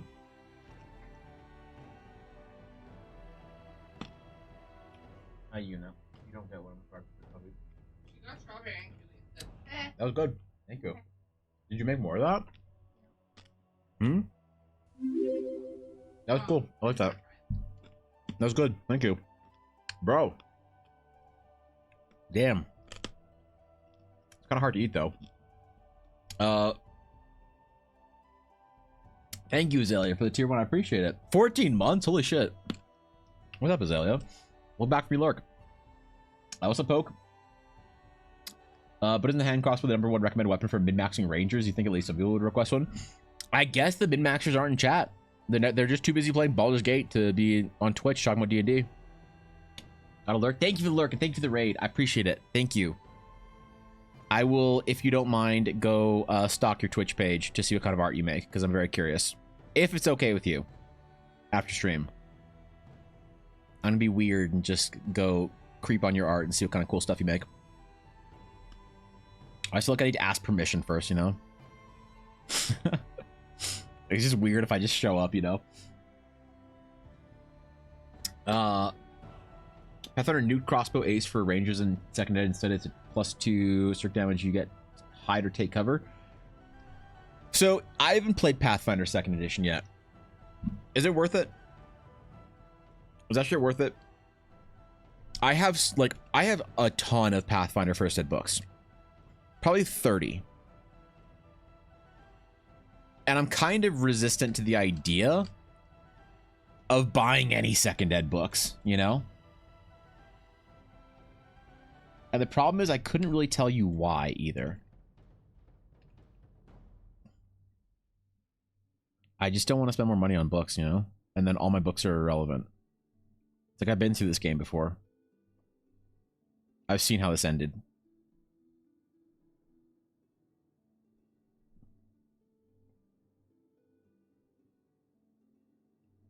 And I don't want to do it again.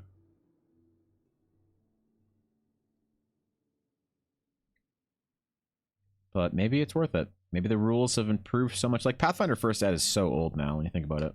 I was playing Pathfinder First Ed, I'm pretty sure in high school. No, never mind. Not high school. Maybe university? So we were playing 3.5 in high school. So we wouldn't have played Pathfinder yet. But I think we started playing Pathfinder when 4th Ed came out. Would that be the right timeline? I don't actually know. That's a tough one.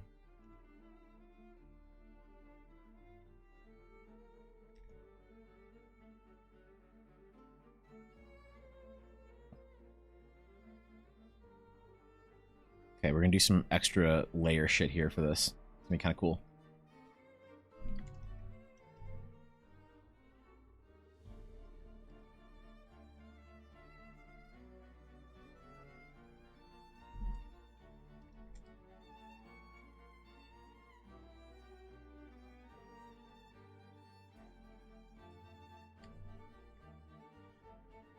I think we're gonna throw in like kind of a daggery detail on it too.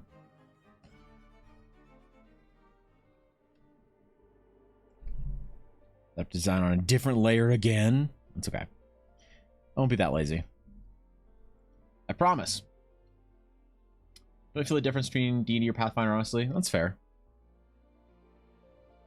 I felt a big difference when 4th Ed came out, and so I wanted to stick with 3.5, and since they weren't printing 3.5 anymore, it's like, hey, congratulations, you're now a Pathfinder player. Which is fine, I guess.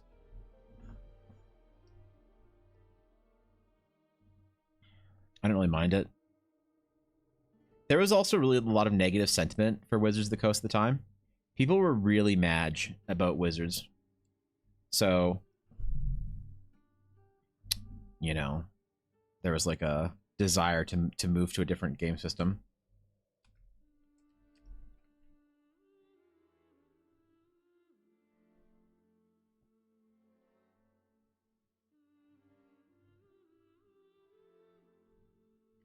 And I didn't mind.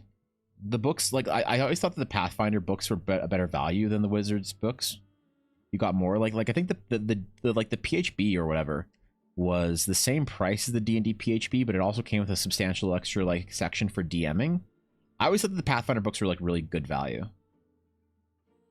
So it was one of the main drivers for me enjoying the system as well.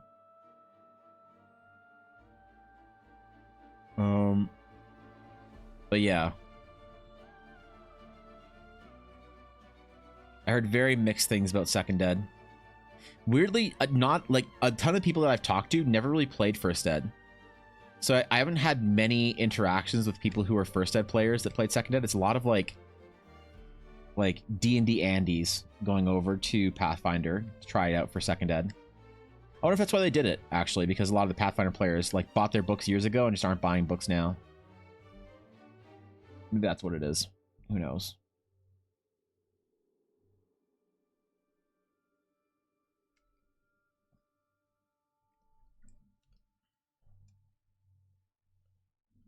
Which layer are we on?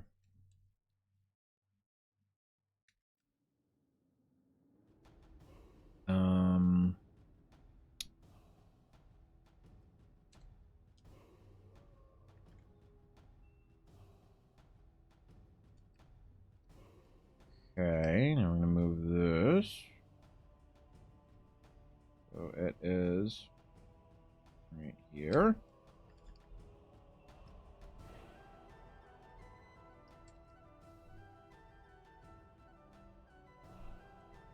That's just right there. A little ornamentation, all right? Make it all regal and fancy and bowy.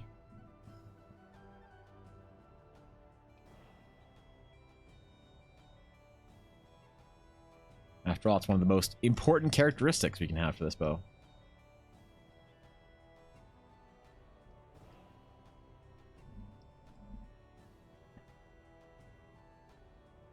I like the idea of it shooting little wispy lights instead of like arrows or whatever. Looks like it would hurt if you punch someone with it. Wow. I mean, come on, a ranger hitting someone with their bow? Really? That would never happen. Hopefully it hurts.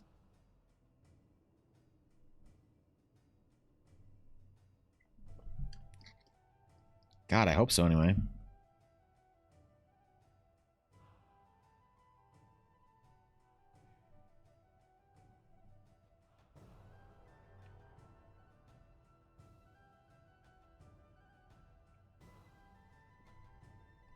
Try to embrace the hatching more.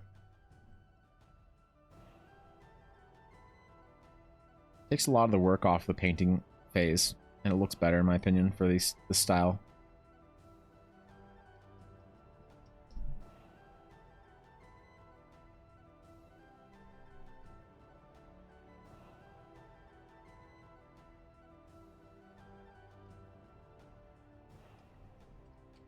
All right.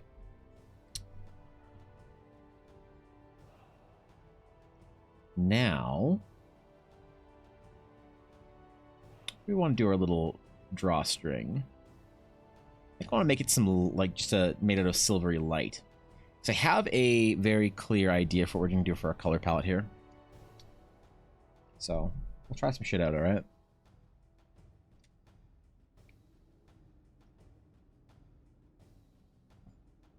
Oh, whoops, I forgot. I forgot. My bad.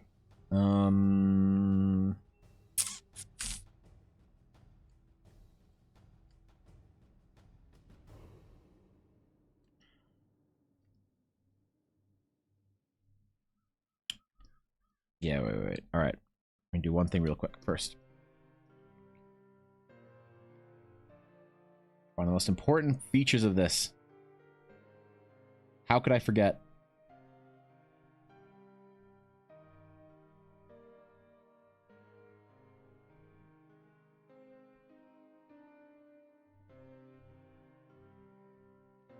All right. Now.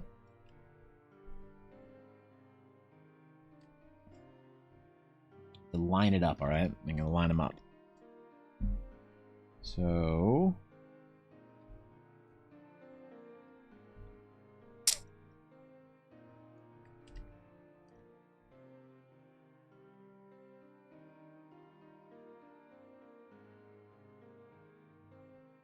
One goes there.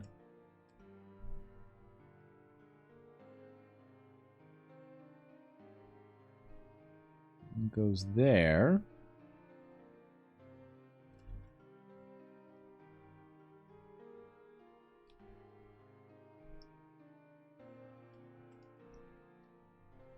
I want to have glowing elements on this, and they need to arrange in a very specific way. Otherwise, it's not going to fit what I'm painting, so. Oh, well, that didn't work. Wait, what?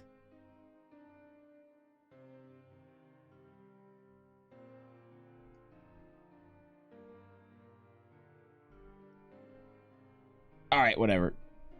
We fix it later. We figure it out for now, fix it later. Okay, alright. Now we're gonna actually paint it in. Bows are tedious sometimes. Let's start with a base, like, dark purple, I think. We're gonna do some purple and silvers for this.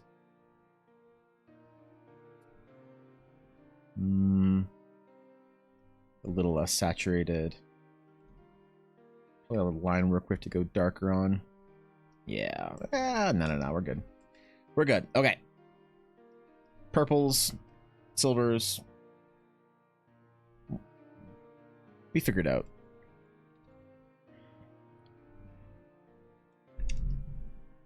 Oops.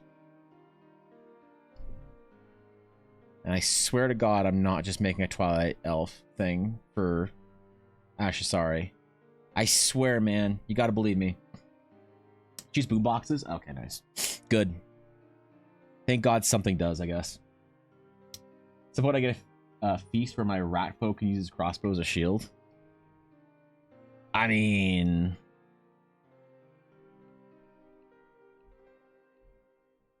that sounds dangerous, but I like it.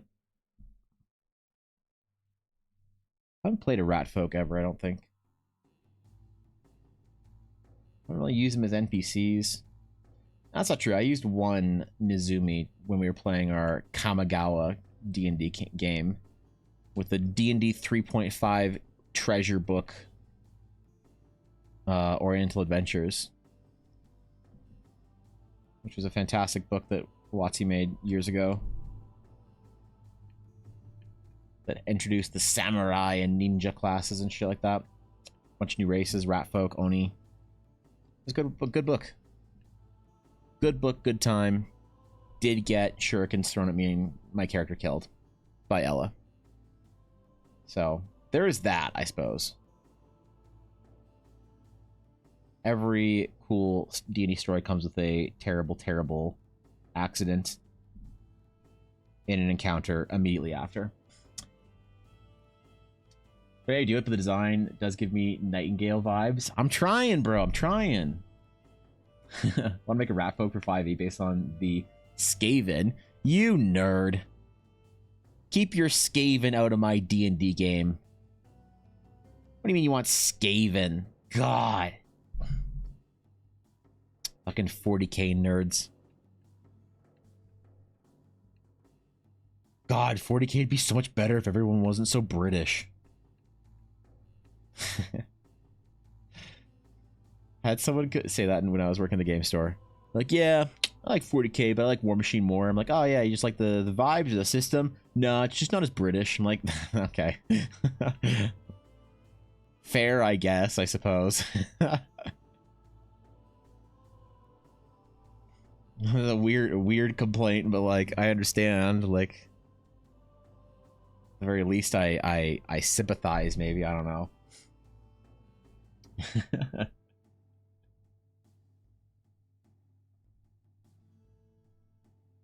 Yeah, I just can't take Gilliman seriously with a British accent.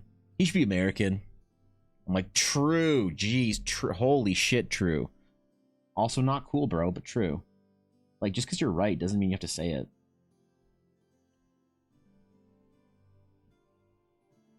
I miss War Machine. That was a good game. It was fun. I just don't think I can spend that much money on plastic anymore. I spent so much money on cardboard and plastic in my life that I don't know if I can keep doing it, right? There's just a lot. It's just a lot.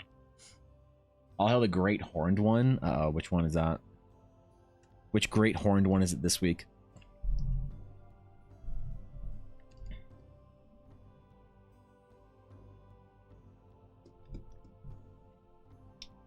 There's a couple in there.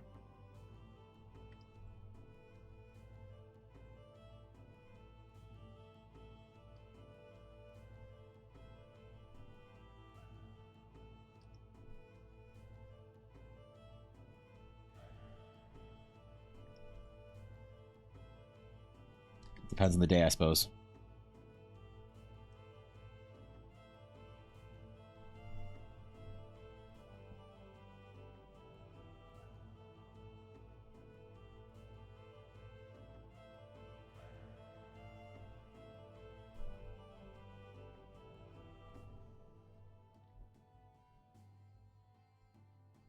You know, I mock that guy for telling me that he likes Warhammer if it wasn't so British. Because I'm like, that's a silly reason not to like something. But then I think of Doctor Who and I understand. And I can't say that while Busy's in chat or else I'll get canceled by my own mods. So, Lord of the World Below. Oh, that one. I've been reading this really cool 40k novel, though. And well, I've been listening to it. And I swear, man, if it wasn't narrated by this, like, gentlemanly British dude, I wouldn't be able to take it seriously, so. He's got that proper received pronunciation for his Inquisitors. You know what I'm talking about.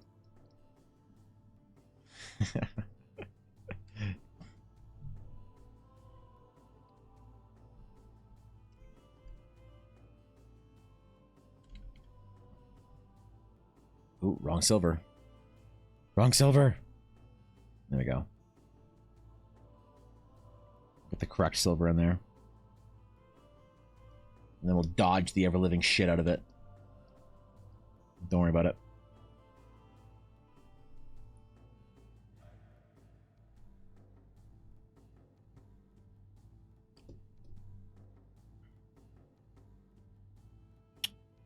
Oh, that's really off.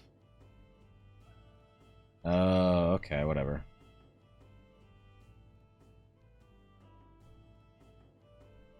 No biggie. Just take a little bit longer. Don't get cheaty pants as much. But, I don't mind. Alright? Not all art I make has to be cheaty pants. Just the stuff I posted on Twitter. Ooh, I got to check to see how Sabine did. If the general Twitter sphere enjoyed that character. I hope people who are following the game on Tuesdays will enjoy seeing character art. It's one of those cool things that I can do in my D&D game that most DMs and most Twitch games can't do. Make art somewhat rapidly of NPCs that emerge in the game.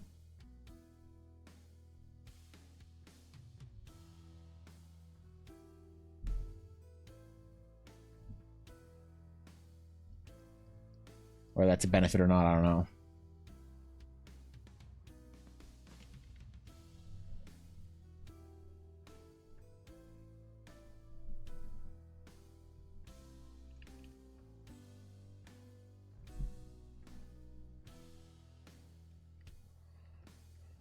All right, we got our silver. We just gotta make it glow, bro.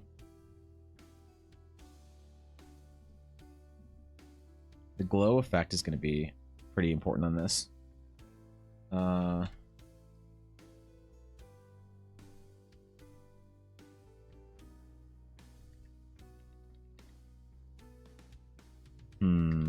Too much. Too much.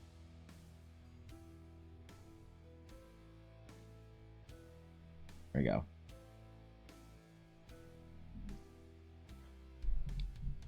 Nothing like speedrunning, bro. And then we'll do a cool, like, mystical, glowy effect for the bowstring. Which would be cool. You're drawing on the light of the twilight itself. Or some fantasy nerd shit. I don't know, man. I don't write this. I just draw it.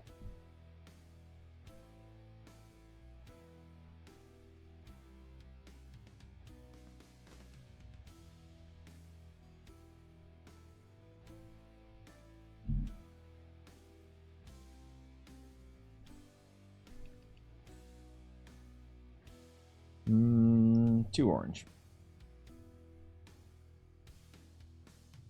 That's what we wanted.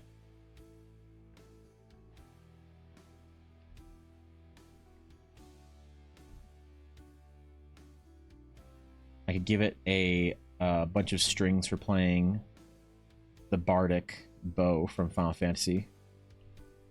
That could be a thing I start doing with my bows now.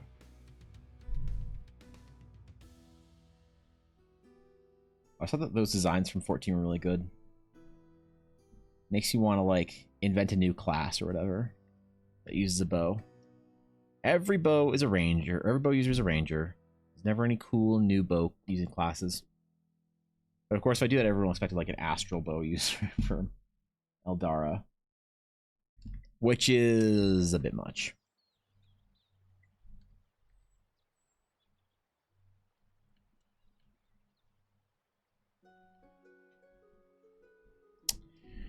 Okay. Now we're gonna put a little aura on it, okay?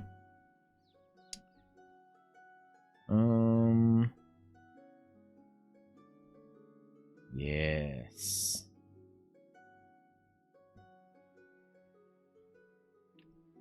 We aura it.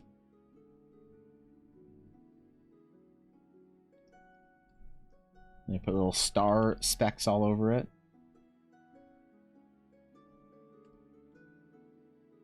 And then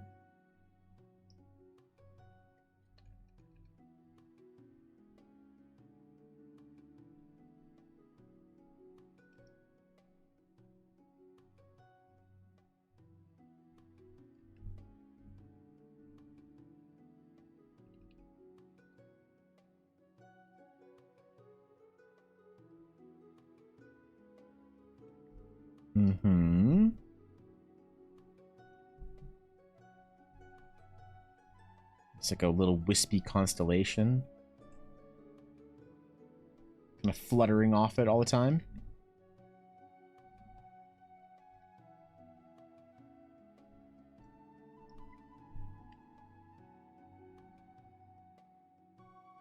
Do a little frame on it. A little Stardust frame. Dude, I get after I've been painting for a while, like trying to go fairly quickly, I start losing like my place and losing brushes and losing like forget how to like open up certain tools or whatever. I just gotta like slow down, you know. Enjoy the journey.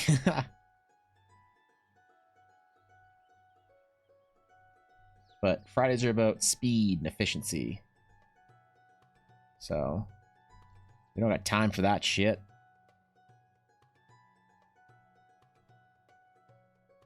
We got places to be, items to design, rolls to rig for Blaze.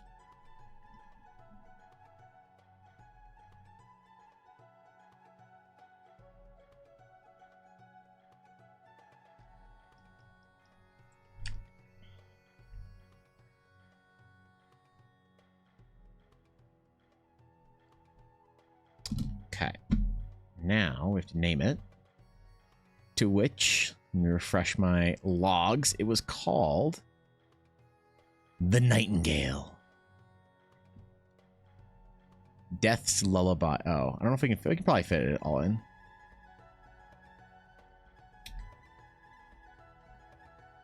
Whoops.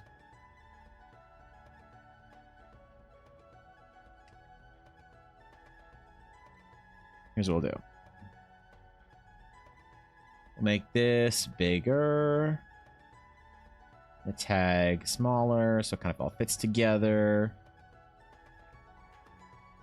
And then merge it down. Then that's glowing too. Now the whole fucking thing's glowing. All according to Keikaku.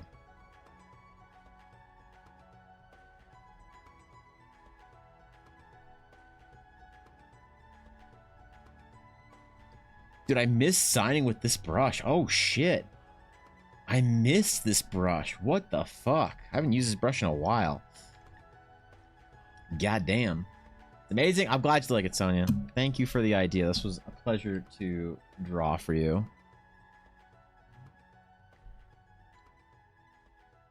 All right. Let us post it in the Discord. In the guild library. 389 for at Sonia. For Sonia. Oh god, one sec. One sec. One sec. One sec. One sec. One sec. It did the thing. It did the thing. Oh god, it did the thing. It did the thing. Okay, we're fixed. Alright, now we post in the Discord. I'm an artist. Yeah, I wonder why I don't call myself a real artist. Sorry, Sonia, I'm gonna at you again, my bad.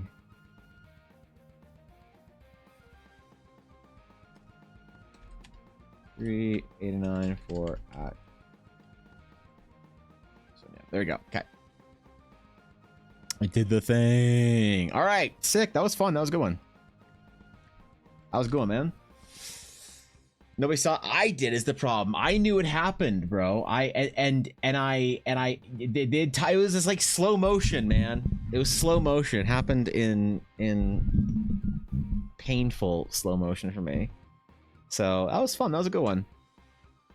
Let's see if the internet likes Sabine. Did the internet like Sabine? Yes or no? The internet apparently did not like Sabine. Rip. I thought that this sketch was nice, okay? I don't know, man. I think so I talked to a friend of mine who's back from my old marketing days. And I think there's a I think my Twitter account is dead. I think a couple of factors of things happened to my Twitter account that caused it to deaded. And I'm worried that I need. So I heard another artist talking about how she decided to start a new Twitter account because something happened with her Twitter account and it had never recovered and it got like a black mark by Twitter. And I'm seeing a lot of the things that she talked about in her Twitter account, which is like 100,000 followers, so much bigger scale, happening on mine. I talked to a friend, and they were like, "Yeah, I think your Twitter account's been marked, been black spotted." So I'm concerned that I need to not necessarily shadow ban, but I guess you could say shadow ban. Not because shadow ban would imply I did something wrong, versus did something that well, maybe actually, I guess. So I think Twitter thinks that I have fought like bots. Because I have one of the things is, and this is not anybody's fault, so I don't want to pretend like I'm calling anybody out, because individuals might hear me say this and then think that I'm talking about them and shit talking or whatever, and it's not my intention. But basically, the problem is that if you have a group of people that are on Twitter basically exclusively for stuff that you do, and you post something, and let's say you have between 5 and 10 accounts that will always like your stuff and very rarely like other people's stuff, Twitter thinks they're bots. And so I have a couple of people, mods and other people that only really interact with Twitter with my stuff, and supposedly, according to some insider stuff here and there, that the new Twitter algorithm is now cracking down on them and thinks that those are bots. Well, it's not just you, Atari. It's lots of people that I don't fault. Like I wouldn't trade, you coming to Twitter to like my stuff or whatever. Like, it means the world to me. Personally, to me, it means the world. But I think Twitter thinks that there's a bunch of people that I'm botting or whatever. Like I'm like botting, But like, because you think about it, if let's say Blaze, Bizzo, Atari, Cobalt, Ella, and Thorkin, for instance, and this is not you guys specifically, but let's say you guys, every time I post on Twitter, the like 5 or 6 of you always like it, and you guys don't interact with any other Twitter. You don't follow many other people on Twitter. You don't interact with other things. Whatever. Twitter might identify them as like bots and then think that I'm like, oh, this counts botting, so it's not whatever. That's like a suspicion that a friend of mine had, and I don't know if it's true or not, but for one reason or another, for various reasons, that there's a consideration that my account has been like black spotted or whatever. Which you could say shadow ban, I guess, but shadow ban would also imply like I did something, I posted some shit and nobody liked it, and that's like one thing, but like I posted some shit and it was like offensive or awful, and then that's kind of shadow ban. So I don't know how it works. I don't know what the reality of it is. And I'm not ready to like throw away my Twitter account and like start a new one or whatever. That's like that sounds like a lot, but it is interesting to think about. Especially because a lot of my Twitter followers that I've gotten in the last month or two are all bots. This is the only real person of this entire list. So there's 3, 9, 12, 15, 18, 26,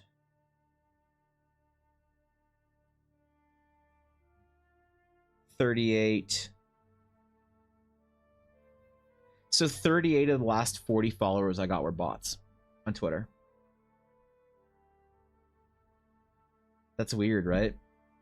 You don't remove the ones that are clearly bots? I did, So I should say more like the 50. I did, and they would just follow. And so I was like, okay, whatever. I'll worry about this later, because I was doing a 2-month Twitter Premium experiment to see if they were throttling based on pay to win. Not because I was actually going to stay with pay to win, but I was just curious if Twitter was pay to win. So I was like, I'll invest $20 and see if and do an experiment. And it doesn't appear to be, which is good. That's good, because it means that long-term advertising on Twitter is actually good. But yeah, it's so bizarre, hey? That, yeah, I mean, like, I don't know. And those follows don't show up in notifications or alerts either.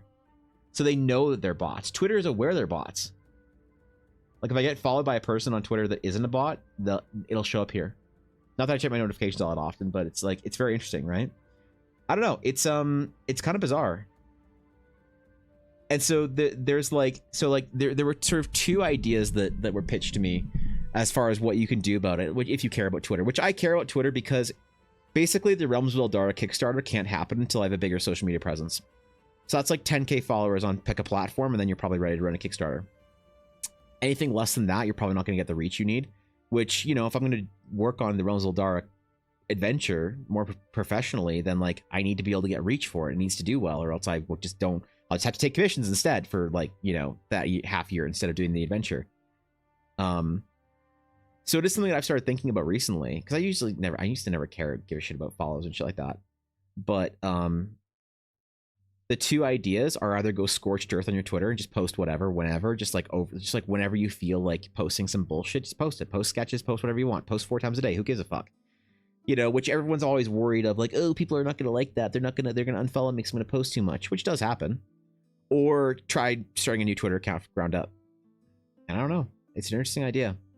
It sounds like a lot of work either way. And I'd rather just do art. You know? So, I don't know. I don't know, dog. Supposedly artists retweet things all the time. Like, they retweet things more than once. They'll pick something and then, like, hit the retweet button on it multiple times. Which I don't know if that's annoying or not. It probably is. I don't really want to do that, but... yeah, I don't know. Someone follows you without liking at least a few posts. It's almost certainly a bot. I mean, you post art. It's like the minimum I'd think. I don't have Twitter. Yeah. No, it's people follow all the time without liking. People like all the time without following. But these accounts are it's not, so I can tell you how I know it's a bot. It's not because Twitter doesn't show me. It's not because they don't like stuff. It's because when you go into followers and you see like Virginia Hardina. Let me open this on another tab just in case it's porn or some shit. So this is how you know. Girl's name, picture of pretty girl, follows a couple thousand accounts, followed by almost nobody.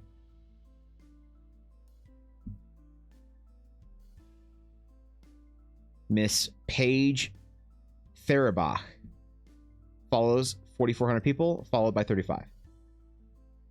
So they're all the same account, basically. It's the same format. It's very interesting. It's very interesting. And you can repeat that process. Pick any one of them in there, and they're basically the same thing. You know. Oh, actually, you can see it here. You can just mouse over it. 4,900, 81.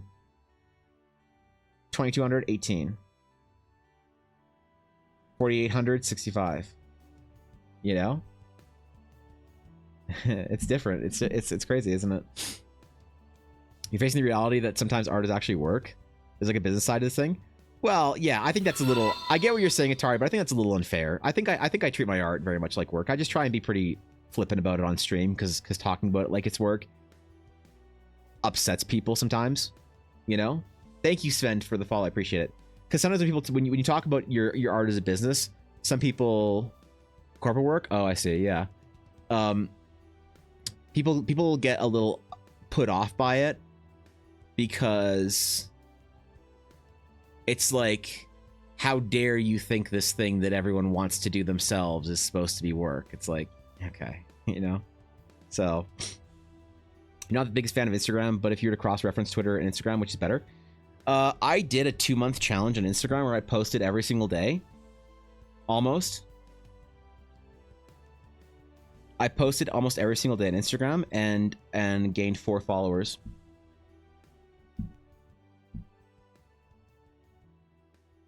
And I delete and repost and do shit and whatnot because it's good to have your Instagram be at least a little bit trim. But I did this experiment earlier on the year, and Instagram you do not grow on Instagram unless you're posting reels and video. So Instagram would be better to grow on. The problem is Instagram engagement is not as valuable as Twitter. So let's just say I posted, so like this comes back from the marketing agency side of things. So I'm gonna use Kickstarter as an example, but like what my experience with it was let's say like a big concert or like a charity event or something. It was about 10-to-1 as far as valuable interactions. So on Instagram and this is a couple years ago when I was doing marketing stuff, right? Like digital marketing shit. If I were to create a marketing campaign and I created some like promo images and got a dude to do a video and animatic and we had a website built and all that, I would rather take 10,000 impressions on Twitter than 100,000 impressions on Instagram because those 10,000 impressions were more valuable than the 100,000 on Instagram. So if you take this and extrapolate it to Kickstarter or like place it on a Kickstarter, you could say the same thing. It's like if I had a Kickstarter for the Realms of Eldara, would I rather post it to 10,000 Twitter account 10,000 followers on a Twitter account or 100,000 followers on Instagram? And I'd probably choose the 10K followers on Twitter, right? Because Instagram has less. Instagram is more flip, like. You don't read shit, right? Like this post that I have right here, this could be a link to some shit. You don't know. This could be like a link to the album that Dashto made, and you would never know. You just see it in your thing, flip, like. You wouldn't read that it's like something unless I put like text of like an album available, whatever, and then that's like a less engaged with posts because people don't like being marketed to by even people that they follow and want to see the stuff they do, which is fair. It's completely fair. So Instagram's good, but it's more it's a different type of work as well. Like I would have to move to just doing video, but I haven't ever tried to grow my Instagram. It's just organically increase followers. Like on Twitter, you can do shit like you know, giveaways and stuff to grow on Twitter, which is fine. It's like I should do that once in a while because it's fun, not because I like really care about the whatever. But I've never done anything like that on Instagram. I like Insta more now, and it's not because Elon Man bad. It's just Twitter has favored virality over discovery, which is probably a better business practice for them.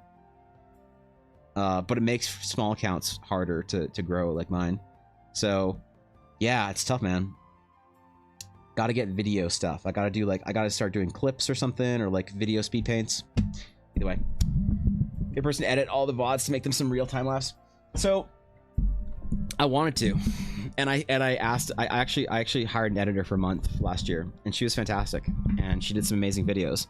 But then some stuff happened on Twitch, and I couldn't maintain it, and I was gonna move into video and start up a YouTube account, like, or a YouTube channel that like a serious one where I could talk about like basically like highlights from streams. So if you like following along with Eldara shit, but you don't have time to watch a 4-hour stream, it's like here's a 10-minute condensed version of like the coolest shit or whatever, or like speed paintings and tutorials and stuff like that. And I was gonna start it up, but editing's just a lot of work, and I'd have to do it myself now because it's just not there right now for me to be able to get an editor. So it's kind of a bit of a pickle, but it's one of those things. It's like, it's the question that if you figure it out, you get to have a career, and if you don't figure it out, you don't get to have a career.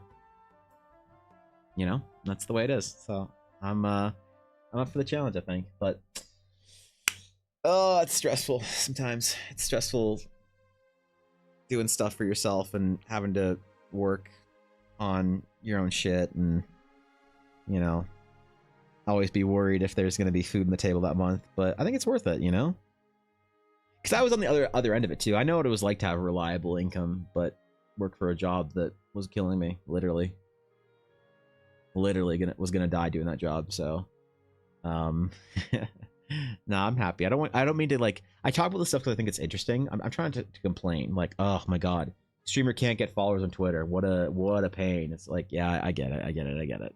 I'm not trying to complain. I'm just talking about because it's like kind of interesting, and I like social media stuff. I like thinking about this kind of stuff. It's like kind of fun for me, and I used to do this for a job, so I still like being sort of engaged in it and talking about it and thinking about it. Nature of the Beast and shit. Yeah, so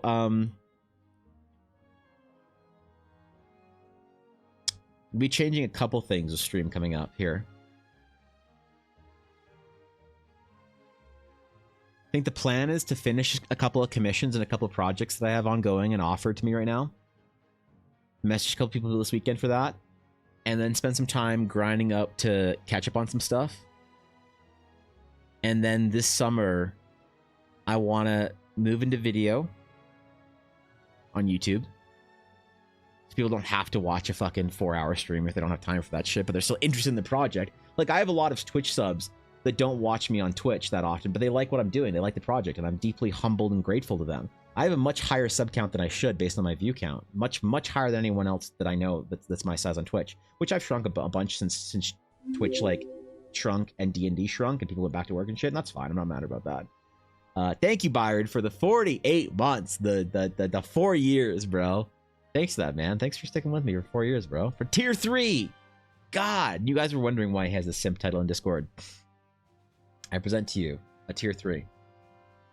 Thanks, man. I appreciate that. The tier 3s really helped this month as well, and next and the one after, because going for that better sub split, getting the sub points, that's worth 6 sub points, which is crazy. So thanks, man. I appreciate it. But yeah, gonna do video stuff this summer, and I kind of want to try streaming a lot more this summer. Kind of excited about it. I liked the subathon that I ran last summer. I think it was fun because I got to stream like all day, and it was just like fun to just chill and stream all day. So I'm thinking about doing 2 streams a day for a while during the summer when it's nice and light out and I feel like I have energy in the evenings. Doing like a 10 to 2 stream in the afternoon, and then doing like a 7 to 10 stream in the evening. You know, I think that'd be fun. I'm really looking forward to that. I am enjoying, like, despite how things are harder to like grow on social media, or Twitch is like harder to grow on right now than it was when I first started, and all these things are like a struggle. I am actually having a ton of fun with the projects and stuff. It feels like I'm so close to getting the Realms of Eldara like playable. And I don't know if it's like the best financial decision for me to like spend all my time doing that, but it's very fulfilling, you know? I hope that that people like the Horizon adventure enough that people are willing to kickstart a like an actual campaign. It'd be cool to like, so I've thought about it. I've thought about how much I actually need to kickstart a campaign, and it's a lot or not a lot depending on how you look at it, you know? But basically it's like the campaign would need to do well enough that I would be able to work on it for a couple of months and not have to take any commissions or do anything else. So a couple $1,000s, and that's more than enough, I think. But that's a lot too, you know, for a person my size who only doesn't have a great following or whatever. I just hope people like the Horizon campaign enough that it's like, hey, if this is what Evan can do without any like big support or whatever, what would it look like? What kind of art and assets and cool shit could we get? Like proof of concept kind of stuff, you know? And I think that'd be really fun to do. And I'm looking forward to it. Good evening, Game On. What's up? Good evening to you too, my friend. Thank you, Byron. Thank you for the 48 months. I mean it, bro. I appreciate it. I hope the concert was good. Hope it was good on Thursday. Well, it was yesterday, right? Hope it was Pog Champion. Hope you enjoyed it. And it was a worthwhile experience. But yeah, I mean,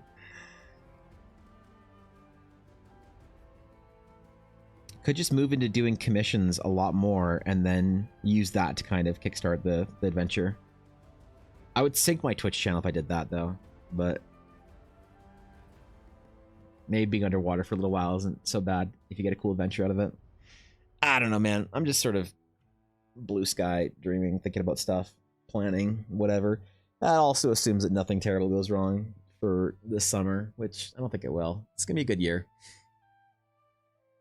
Been a good year so far, I think. Yeah, man. Anyway, that's stream for the day. We got a lot of stuff done. We got some sketches, some requests, some magic items, some things done. If you play D&D, don't even have the right dice, but I seriously consider getting your stuff and then find the people to try it with. I appreciate that, man. Thank you. Well, the Horizon Adventure is going to be free for subs and people who are, you know, you're a sub. So if you want it when it's done, if you want to download everything and take it for a spin and try playing with your friends, Jacob, it'd be a good time to do it. So we support you no matter what you do, dude. Yeah, there's a lot of people that will. I hope so, anyway. I don't know. I hope so. Either way, I have to do some obligatory things tonight, which is going to be good or bad, depending on how you look at it, but obligatory they are. So I got to go do some of that and have fun with that bullshit. But hey, a lot of y'all playing D&D tonight instead of yesterday. I guess Friday's now the new D&D day in our guild Discord. So have fun with your games, y'all. And thanks for chilling today. Thanks for relaxing. You know, yeah, Cow of the World, Anvil Crew, if you guys all play through the game, that would make my fucking heart sing. Are you kidding? I love y'all. So hope you enjoy your stay. Hope you have fun tonight. Hope you take a good long rest this weekend. Go play some Minecraft like it's 2006. I don't know when Minecraft came out, but go do something for yourself, all right? You deserve it. Anyway, have a beautiful weekend. Beautiful day. I'll see you later. I'll see you Tuesday for episode 3 of my adventures with Fishelin in Eldara, and I'm very excited for Tuesday. So I hope to see you guys there. 10 a.m. usual, whenever it starts. I don't know, 10 a.m. Central for me. Not Central, Mountain. I'm in the wrong time zone. Anyway. Yeah, that's Tuesday. All right, until next time, my friends. Farewell.